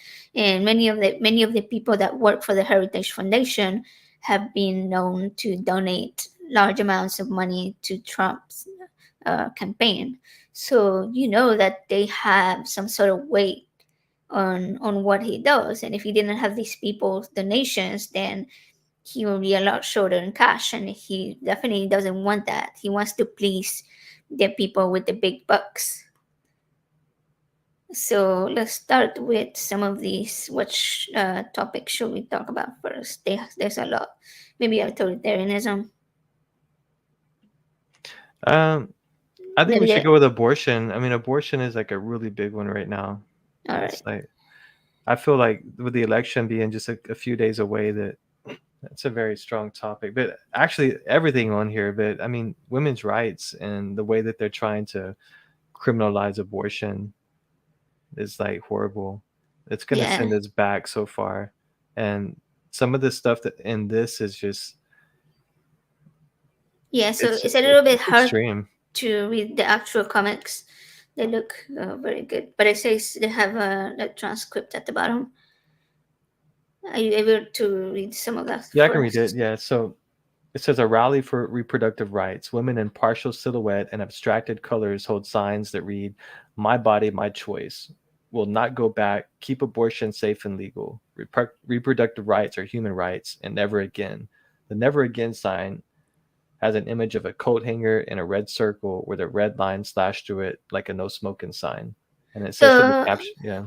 I think that's describing just for Yeah, it's describing it. I'm Yeah. not able to see. But if Maybe you go just back read up, the caption part. yeah, Yeah, so you can see like the that was for the image containers. one. Yeah, I don't know. Maybe this one's kind of hard to see actually. maybe read the caption. It says the landmark abortion decision Roe v. Wade has been dismantled by the Trump-appointed Supreme Court, and reproductive rights in the United States are in tatters. This is true. There was a case just a couple of days ago, actually, where a woman in Texas, she had a miscarriage, and she went to the hospital, and they told her that the doctors. It was actually here in Houston, where we live, and the doctors at the HCA Houston Hospital told her they could do nothing for her, even though they knew that she was having a miscarriage. They say that the only way that they could do something for her was if she developed an infection because of the tissue that was left, which was the dead fetus, right? Because if you have a deceased baby inside of you, embryo inside of you, that's obviously going to cause some type of infection generally. So she waited until she had the symptoms of an infection, and when she seek medical care again, it was too late, and she died from the infection. So yeah, that's horrible. I mean, for them to force her, not to offer her treatment when she originally went and made her wait until she got the infection. It's like they knew what was going to happen. Like, why not pre-treat before that?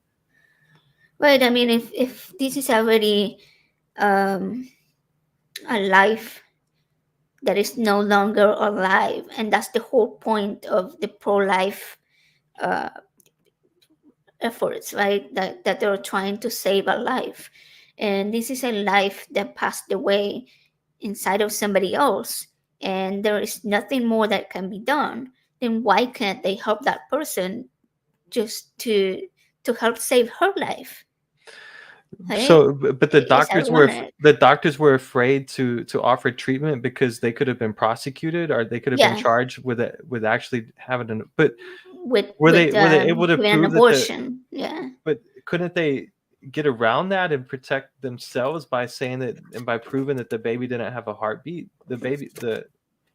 yeah, but the laws are just so muddled right now that the doctors don't really know Yeah. where the laws even stand. Like, what rights do they have? What I mean that procedures that can needs to they be. really give?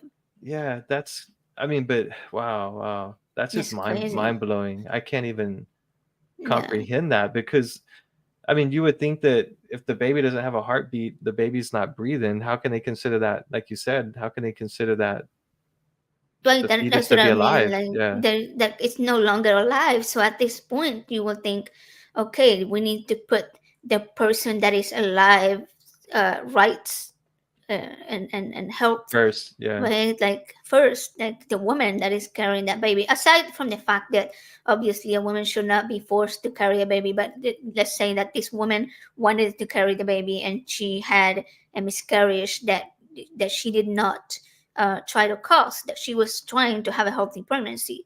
So it was nothing that she did on purpose to cause the miscarriage. It was just something that happened.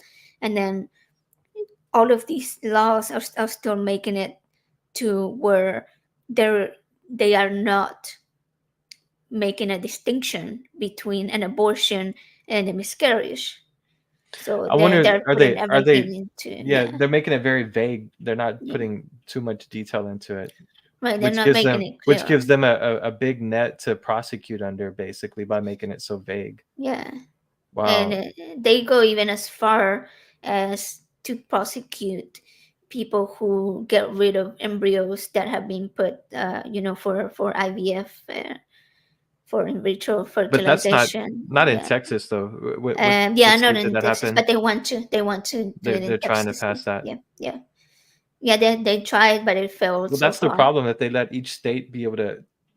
It needs to be a federal. I mean that. That's what Roe v. Wade Yeah, was. I It was know, federal. Yeah, but for Trump, the person I should not yeah, speak of, they want to push it, say that it's it should be a state yeah, decision, which it shouldn't be because then they start making it illegal to cross like state lines and even states that to make it a crime if you go out of state, if you live in a state and you go out up to another state to get an abortion where it's legal, then the states that you left from still want to be able to prosecute you even though you didn't have the action, have the procedure in within state, but they're trying to track that and still prosecute, right? Is that true, or am yeah. I Even hearing that incorrect? they're even trying to make it to where if you use a state highway to travel to another state to get an abortion, then you can get prosecuted for committing a crime for using a state Wow. highway to travel there. That they're going so far, and this is why doctors don't know where their rights start and end. Like, what can they do? What are they allowed to do without being, at risk for being Yeah, for for having their prosecution. Yeah, licenses taken yeah. and being put into jail? So I do understand the doctors' fears. Like, they can't. They have more patients to think of than just the one that they're seeing. But even though they want to save this one life, it's like, do I save this one life and then risk not being able to save others? What do, like, it's such a hard position to be put into by politicians, right? Because that's the people that are making Yeah, these mixing. Well, decisions. I know we did a whole episode on religion being mixed with Yeah, politics. I mean, and it's just what it is. It's they want to bring that control over. They want a religion perspective. This whole Project 2025 is just basically that. It's giving it's giving religion power over political view. I mean, over our government, basically. yeah, but these are people that are not being able to separate their own personal beliefs from their work. I mean, sometimes when you go to work, you have to put your personal biases behind and do the professional thing. And these politicians are not doing that. They're bringing in all of their religious Yeah, personal beliefs. beliefs outside of their home, outside of their Bibles, outside of the churches, and into their workplace. And unfortunately, their workplace is a place that affects millions and millions of people. Sadly, that's the truth. Yeah. So this says right here, however, if Trump is reelected and enacts Project 2025, shit is about to get downright dystopian.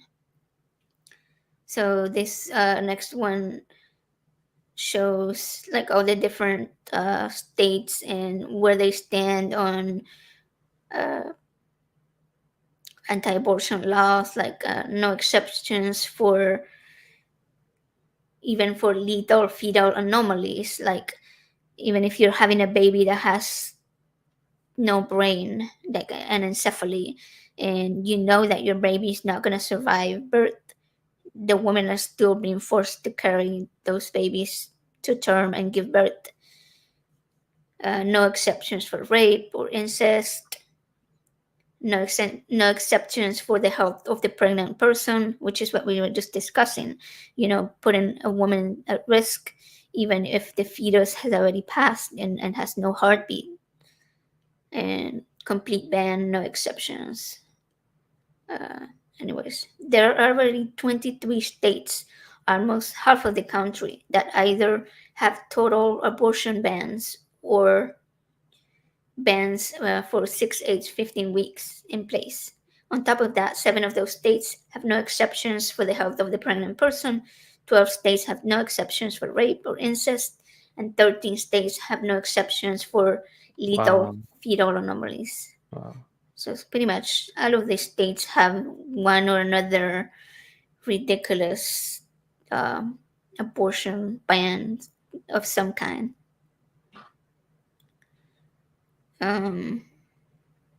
Okay, there's just a couple of states: Arizona, Utah, Wyoming, Iowa, Wisconsin, and Ohio, where their abortion bans are currently blocked by the state courts. But that will change if Project 2025 goes through.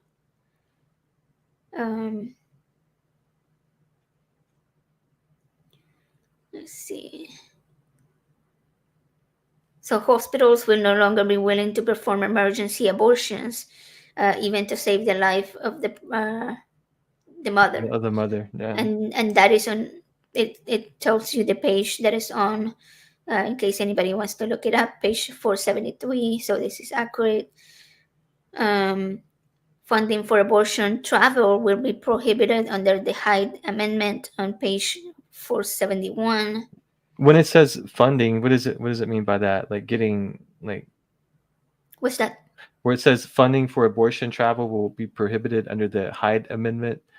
I think they're trying to make that happen. Like, but what does that mean? Like it's, who can be prosecuted? Does that mean someone can be like prosecuted if they fund, for someone to travel out of state to get a procedure? I mean, I don't understand it. Okay. Yeah.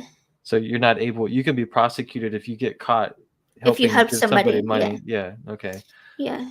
Wow. So basically, like, you will more than likely be charged with some type of murder. Yeah, that you assisting in murder, you're or somehow something connected like that. to it. Yeah. Wow. Yeah.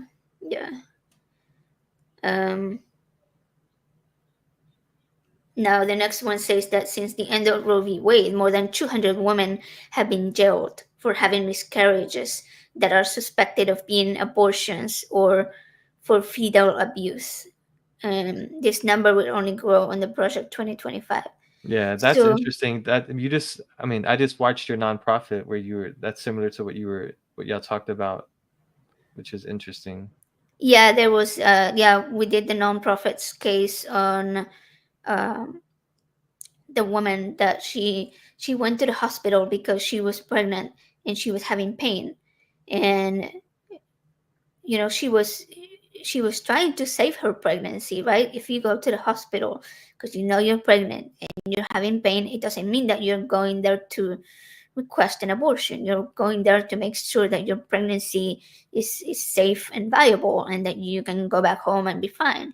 And in this case, she was just sent home because they could not do anything. If she was having a miscarriage, they told her, but that they couldn't do anything. So she goes home and has a miscarriage on her toilet. And in her shock and trauma and fear, she calls 911, and they told her to take it out of the toilet, but she didn't. I mean, imagine that situation. That has to be so scary and so stressful. Like you're just in shock. You can't blame somebody for not knowing how to respond to such a traumatic situation. And anyway, so she was put in jail because they say that she failed to uh, to save the baby, and Like that to render aid or to take the yeah, baby. But that basically was fetal abuse. So luckily she did not end up being charged, but they did try to charge her with it. I mean, she lost the time her, with her education and her job. It's just such a horrible thing to put somebody through when you're already going through something traumatic. yeah, a woman should not be charged for something of that. If that scenario happens, that's just, I don't know. It's crazy that they would even want to charge somebody for that. Yeah, it's crazy. It's unthinkable that in this day and age we're still having to deal with that. Like that would be basically saying like anybody who has any type of miscarriage can be charged with murder, which is extreme. Yeah, I mean, do they expect every single woman to have like a perfect pregnancy and to never have a loss? Like, how are they determining that all of these women are suddenly having abortions? Like, how do you? Yeah, it's ridiculous, and it's just Well, they want to track that too. I mean, they want to, from what I understand, under Project 2025, they want to. I know here in Texas they were trying to do it right now, just locally under state law, to where if you're pregnant, they'll keep a database of who's pregnant, so yeah. So they can track it in case track you. it. Yeah, like if you don't end up not having the baby, then they'll find out what did you do? Did you go out of state and have Right. an abortion? Did you, what happened to the baby? That is Which really is scary. yeah. Really, really scary. Um, so anyway, here says that there's some of the wording from the Project 2025 book, because it's like a big book. And it says that there's an excerpt where it says that government agencies are encouraging heterosexual marriage and procreation in biblically based science, meaning, you know, only man and woman can get married and have children. Forget adoption for gay people or transgender people. Well, I think currently I am pretty sure that transgender people are more than likely not will not be allowed to adopt. I'm not 100% sure on the laws, but one will imagine that's the case based on how horribly transphobic the government has been. Yeah, I'd like to look into that more. Is that actually the case? Like, is that you're saying No, I'm the saying that actual? I'm not 100% sure what the laws are Oh, currently, okay. but I I'm know just curious on that though. But I would think they probably knowing, yeah, like you said, knowing the way that the I government know that discriminates against that type of things, they probably don't allow it. yeah, I know that religious agencies, adoption agencies, don't adopt out to gay couples. So I don't know about the secular ones and the government run ones. I would think they have some type of anti-discrimination laws that come from the government, but they're not in place for religious facilities. So on the next part of it, it says that let's see. Oh, they say that they call this drug, which is like the morning after pill, a controlled dangerous substance, and it's going to be banned. And another notes that HHS will be known as the Department of Life and explicitly reject the notion that abortion is healthcare. So they will do something called fetal personhood, and that's going to become a federal law via the new Department of Life. And this is from page 489 of the Project 2025. Basically, fetal personhood is an argument that religious people make, that a fetus is a person, like a. But I mean, if you think of it that way, if it is a person, that means that it has the same legal rights as somebody who is already born. So to me, that's very extreme, given that this person, as they want to call it, is still depending on another person for to sustain their life. So it's kind of like saying that you are obligated to give me your kidney if I need a kidney. Like, no, you're not. You may be my husband, but you can make that decision for yourself. You can Yeah. decide to donate a kidney or not to donate a kidney, and it could be for myself or for a complete stranger, right? Like you, like somebody doesn't have a right to claim another person's body parts to sustain their life for however long they need it, right? And this is what is being required of a woman to sort of become an incubator for this secondary life. Yeah, it basically gives it more rights than the carrier, basically. Yeah. Like, right, like the fetus becomes someone that suddenly has more rights than the person sustaining its life. So to me, that's a pretty wild concept, and it's something that shouldn't even be a thing. Like we shouldn't even be thinking of it that way. And one would say, "Oh, well, you chose to become pregnant," but that's not always the case. Like in the case of rape, in the case of incest, you don't choose to become pregnant. There's women that use contraceptives and they still get pregnant by accident, or the man has a vasectomy and the vasectomy fails. There's so many different ways where a woman could be actively trying to prevent the pregnancy but still and get still pregnant. become Yeah. pregnant, Yeah. right?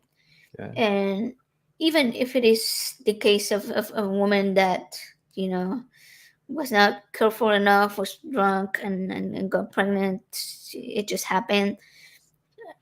You don't get to choose for that person what they do with their body. Just like I said, I don't get to choose what you do with your body. If I need part of it for myself to survive, I don't get to choose that. You get to make that choice. So we have to have the same sort of standards for pregnancy.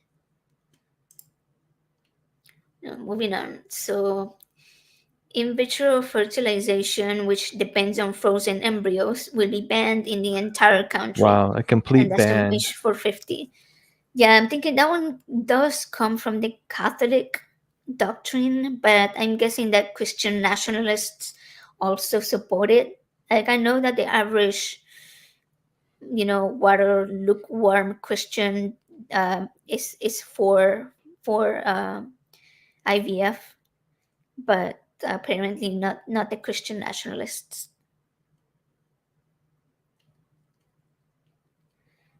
So we talk about. Okay, so this drug that we mentioned earlier, mifepristone, Yeah, what is that for? which I think that is the morning after pill that we Okay. mentioned earlier, but it says it's also used to stop deadly postpartum hemorrhage, and it's used as a chemical abortion, and it will be completely banned. But because they pretty much believe that life begins at conception, and but technically in this case they're saying that life begins not at conception. Like conception is when everything comes together. Like this begins at fertilization, which is like even before before conception. It's crazy that they, like, it's barely 2 3 cells and they already consider At it that point, to and have it already has more to have rights rights. Yeah, than than the person that this clump of cells are in. Like, it doesn't even have a heartbeat, a nervous system, nothing that gives it the ability to breathe yet. Which is ironic because the Bible says that life begins at the first first breath, breath. Yeah, right? first breath. That I do God know that. breathed. I know that. Yes.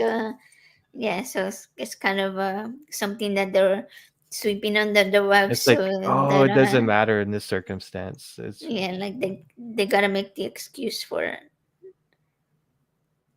Um, caption. Your mail so will be monitored.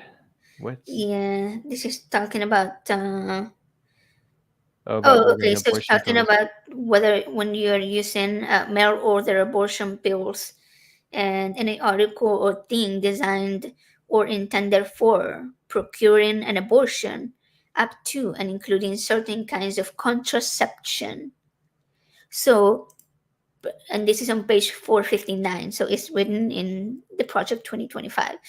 It's not an exaggeration. Like, they're literally saying that by preventing pregnancy, you are committing a crime. What? So they're okay. I remember somebody saying that we didn't rage enough. This is me raging. Like, this is literally saying that every single time that you have sex, you should be open to becoming pregnant. That's Yeah, it. yeah. I Imagine, mean, imagine that. Like, if every time somebody has sex, they have to like be like, "Hey, we're having another baby, baby."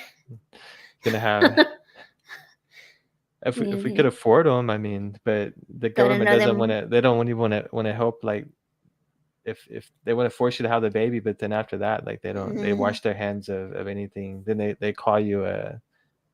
You're just feeding off the system. yeah, what They was force. that meme that you shared? It was talking about, are you pro life? And you're like, "Oh, what do you support? You know, Oh, yeah. healthcare, like, Yeah, like paid maternal leave, yeah, healthcare, and you're like, yeah, no, like GOP, like they didn't agree with any of the good like, things. do you support helping single mothers? No. Do you support giving women prenatal care? Nope. Nope, Well, how can you call yourself pro-life? it's not Like, pro-life. It's that true. is, yeah, They're hypocrites about everything. Very big hypocrites. pretty much. Anyway, so this says that you lose medical privacy. All states, even the ones where abortion is still allowed, will be required to submit detailed information about pregnancies, abortions, and miscarriages to a federal database. They're gonna know everything. Yeah, U.S. maternal deaths are already the highest in the first world, especially among women of color. With Project 2025 destroying reproductive rights, these deaths will skyrocket. Can you imagine, like, excuse me, a like all these minorities and women of color and single mothers who, who are obviously single, right? Like people that are not married, uh, which, yeah, I mean, they're basically expecting anyone that isn't married to not be having sex, first of all. So they're like managing everybody's genitals all of a sudden. Um, but then you have all these women, because women are the ones that carry the burden of the pregnancy. So I'm not gonna say couples. I'm gonna say women, that are already stressed out with the children that they have, and with the lack of money and the lack of funds and the lack of healthcare and the lack of resources, and then they are expected to every single time that they have sex to potentially bring another life into the world. It's like, it's so unreasonable, and it's such a ridiculous idea. I can't even wrap my head around it. Yeah, it's basically taking away your rights to life. I mean, and putting your rights second, basically. I mean, and it puts your life at a lower level too, because like it's okay if like if you die, but protect the fetus at all, at all costs. I don't know. It's extreme. It's immoral because it interferes with the woman's um, freedom of choice, basically, and being able to protect herself and still being able to have sex without having to worry about that or being prosecuted. I mean, And like in our case, we're married, right? And we are biological male and female, so technically we're biblical, good, and free to have sex, right? And if all of a sudden we were not allowed to have certain types of contraception, let's say that I don't know, for whatever health reasons, I can only have whatever contraceptions they mean in there that they're no longer gonna provide, and I don't have that choice anymore. That means that I am left with having to become pregnant, or what do I do, right? And in my case, I have so many health issues that we both have decided that we are not going to have any more children because it will put my life at risk. yeah, it's too hard on your And body. Exactly. Yeah. and if I was to become pregnant because of these stupid laws, then I would have no option but to carry that pregnancy and not be allowed to terminate to save my life. Yeah, Like, which is wrong. I mean, I just think that to to put me, it's just some there's wild. there's so many people that can be put in that position. That's yeah. It's But crazy. even under other circumstances, not even like that. I mean, rape or incest, where like, where they're forced to carry that type of pregnancy is even extreme as well, because that would fall into the same the same circumstances, right? Where you can't terminate that type of pregnancy either. It's basically any type of pregnancy, Yeah, I like said to on use that any of those on contraceptives. yeah, on one of the earlier pages it Yeah, said yeah, that they will not consider even when it saves the life of the mother. That's still no exceptions, no abortions at all. So this one says Project 2025 ensures women will no longer be autonomous beings, and that's true. Like they're pretty much going to be their lives are going to depend on the government, like whether they live yeah, with that. If yeah. you get pregnant under Project 2025, you will be forced to give birth, even if it Even kills if you. it kills you. Yeah. Can we go look at that comic? I'm just curious. I mean, so we're just going through the panels, but all of these are represented by the comic at the top, right? That we were looking at earlier. Number 6. Yeah. So 1, 2, 3, 4, 5, 6. Will it be this one? Oh, okay. Yeah. It's hard to read though. I forgot it was so I can small. probably click on it. No, that made it smaller. Sorry. Yeah. Oh wait, I can zoom in. No, maybe. Can you see it Yeah. better? No, it's still too Barely. hard to read. Yeah. Okay. No, Yeah, it's okay. It's okay. Yeah. yeah. I'll probably have to like make Anyone them who's interested in this, though, individual. they should go check out the website because it's very interesting. They have so many detailed things from the actual project 2025. Yeah, it's called Stopping Project 2025 Comic.org. I can see if I can put this on the. I'm gonna put it on the chat, and then I will. I did actually include it into the description of the video. So when it's posted, it will be on there at the bottom. All right, sorry. I know I think you're on panel 7, right? Yeah. Yeah. So this is talking about embryos, and basically says that an embryo will have more rights than a teenage girl.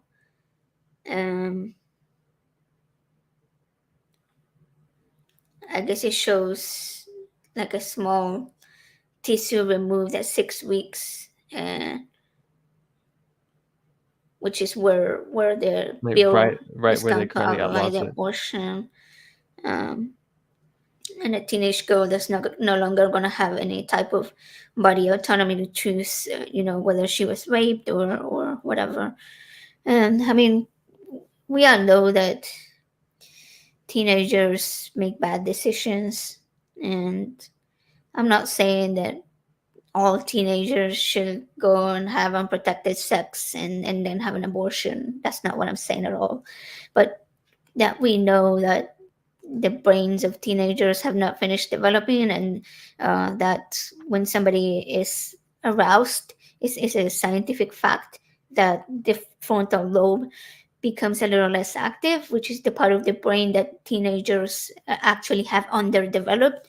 So you have the double aspect factors of the prefrontal cortex going down in function when you put a teenager and sex in the same situation, and they're gonna make choices that an adult may not make, and one of them could be to have unprotected sex or to not know how to use that protection properly, right? And there can be pregnancies that can happen from that, and you can't expect to force every single teenager that has that situation happen to carry that baby to term and to put their body through that trauma. And even if you're gonna be like, well, put them up for adoption, well, that in itself is a very traumatic thing, and you have to make a choice. Do you terminate a pregnancy when there's like a clump of 3 cells, or do you make this child go through 9 months and then give birth and then give that baby up? Like, this is just such a I mean, horrible thing both are to do. traumatic, but I mean, I think giving the baby up is even more traumatic. I think it extends Yeah, the trauma. because a pregnancy that early on at 5 or 6 weeks, it's just you barely just miss your period. Like, you don't really even have any symptoms. It's not, Yeah. you're not going to be feeling the baby, you're not going to have a belly. Yeah, because going through the whole pregnancy, Yeah, you grow a connection to the baby growing in you, and then you give yeah, birth to that, and then have to give it up. That's like very traumatic, and then they had to go through the whole experience of that. No, yeah, I agree. I think that there are times when abortion makes more sense than yeah.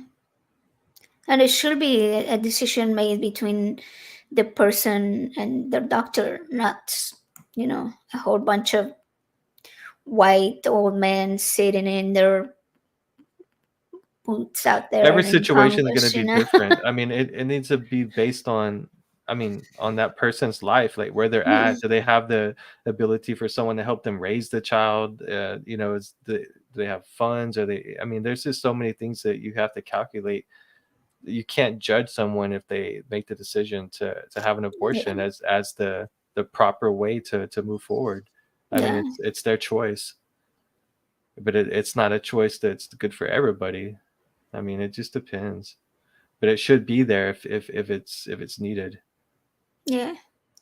Okay, I put it here on the screen. Stop Project 2025 comic.org. So that was like barely scratching the surface of the very first comic. I know. Oh my goodness. If we had to go, I mean, we could do an episode for each I know topic, it's almost each 11. category. I feel like we should do that. I'm gonna go ahead and like make these. Maybe I can put them on some type of screen where we can zoom in. Yeah, We to actually we read some can of do that. the That captions on the way, comics. yeah, we can actually show the comics, because I feel like they are really good, and like this one's a little bit more visible, but yeah, I feel like if we were able to zoom into each panel, that will help a lot. Yeah, and this is not letting me zoom in very much. Yeah. All right. So yeah, I feel like we should do that.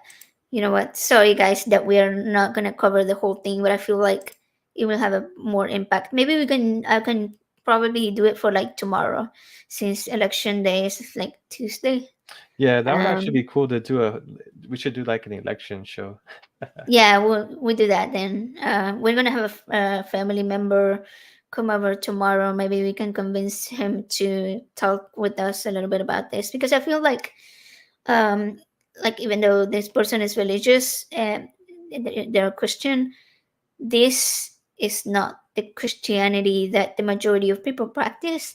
And the majority of the Christian people that I have talked to are not aware that this is happening, that this is a push for the United States to enact all of these insane, extreme legislations and rules. And yeah, to me, it feels like the Islamic Revolution. Like you look at 1970s Iran, Yeah, the women at the they're trying to beach, alter and definitely yeah, the landscape of the country. That it's it would be it's scary. a quick fast change. They want to fire like so many people and like put people in place that have their the same type of view. Yeah, and I mean, as you Yeah. can see, there are like so many different topics. It's 900 pages, and it says anti-trans discrimination. We'll cover this one first Yeah, we on the should do next that. We should do that next episode. for sure. And then the Um, authoritarianism is good too. yeah, there's stuff about children. There's the Christian nationalism, climate, um, Cronyism. communism, yeah. Well, the education one, I really want to cover that Yeah, one that because that's really important. The Environmental Protection Agency, they we want to can get rid of include it EPA. with the climate one, executive orders, Healthcare is very important. extreme weather. That's interesting. Controlling I the didn't know weather. this. Maybe they really are controlling the weather. Interesting. Yeah, that one should Wait, be what does it say? Oh, climate change research should be disbanded. disbanded. Ah, Climate healthcare, change is not real. Yeah, healthcare. All this. immigration, obviously, internet freedom. Oh no, libraries. Oh, like censorship and burning books. I'm sure. Militarism, police abuse, school lunch. Oh, they're trying to take away school lunches. Yeah, Yeah, they're like, especially summer. They said summer lunch programs, like kids should not be fed yeah, during summer. They're not in school, so why should they get a voucher to eat? yeah. All right, so we'll pick a few topics for tomorrow, and then I will work on doing that, and we'll cover them a little bit more. Uh, yeah, because this is Dark It's Friday turned into very scary Friday. I have to say it was some of the things you read earlier were really very scary. Yeah, I mean, I know that women have always been seen as lesser, obviously, as we saw in the Bible stories earlier on today, where they were seen as property. And uh, there's many other instances, like where women are not supposed to be leaders in the church and supposed to sit in the corner and be quiet, and all of those type of verses. um, but to actually see that 2000 years on from when the book was written, and we're still in those ages where women are seen as property of men, is just mind-blowing, because this is exactly what it is. They're being seen as the property of men. Like the majority of the people putting these laws together are men. Okay, there's no doubt about that the men in charge are making these decisions. And so in a way, yeah, we're being seen as the people with uteruses are the property of men, and they You're can just our choose whatever incubators. we We do. just yeah, you have to Yeah. just have our make our you have to incubate our babies for us. That's all we need you for. Okay, That's so pretty much what they think. That's like what they're trying to say. yeah, like Yeah. uh, there are a lot of people in the Christian nationalist sphere including people like Elon Musk. And what was that other guy that was talking to him? I can't remember his name. But anyways, they were basically saying that that that we should be reproducing and reproducing and reproducing, and that he was going to impregnate as many women as he could. Oh yeah, Elon said that. I did see that. Yeah, Yeah, he it's did. just like Like, wow. I mean, and he he's told more. he I'll say- basically told everybody. He said Yeah. everybody needs to have babies, no matter whether you have money or not. He basically said that your financial status should not interfere with you having more kids. That's basically what he said. But I mean, that's pretty easy for a Which- billionaire for to a say. rich- Yeah. Yeah, for a guy that just bought a mansion and a compound in Austin, like it's like 74,000 square feet compound. Yeah, that's pretty easy for you to say, man. It's like, yes. Just go have more babies, don't worry. I mean, we have a 3-bedroom house and like it's already crowded up in here. Like, how are you gonna have another kid? Like, where are you gonna stick it? I did see. I don't know if it's real, but I did. Someone was telling me about that. Elon is trying to produce a cyber robot that has like it would be like an incubator where they can the baby can grow inside it. Okay. Yeah, That's very futuristic. I it is. can It see is. that type of Yeah, thing. that he's actually working on Yeah. that. I'll have Yeah, to look into it he's- more, but I think it is true because I mean he has Neuralink already, where they with the chip in the mind, and Yeah, I mean, and there's- that's even. I mean, he's all about extreme science, like taking it to the next level. Yeah, Yeah. definitely is. So yeah, I mean, but they definitely see women as just the vessel for their offspring. So Rakina says that they downloaded exceptionally average says I downloaded the PDF, so I guess the comic is free. Nice, there's- nice. Yeah, I forgot. They're actually really want to spread the word about this, and so yeah, they've made it free so that everybody can become aware of it. And the reason that they did this comic was because, as I said, it's 900 pages of it, and the average person isn't going to sit through that. So putting it in a very visual way that everybody can understand, and that most people are attracted to stuff that's graphic. So it's easy to read, easy to understand, and then you get the little concepts. You can go look up the specific pages. Yeah, it's cool that it shows the and, specific yeah. pages from every So excerpt. you can read know? the full. Yeah, Yeah. so you can see that it. I mean, it's telling you what's actually in Project 2025's like write out. So, Yeah. Yeah.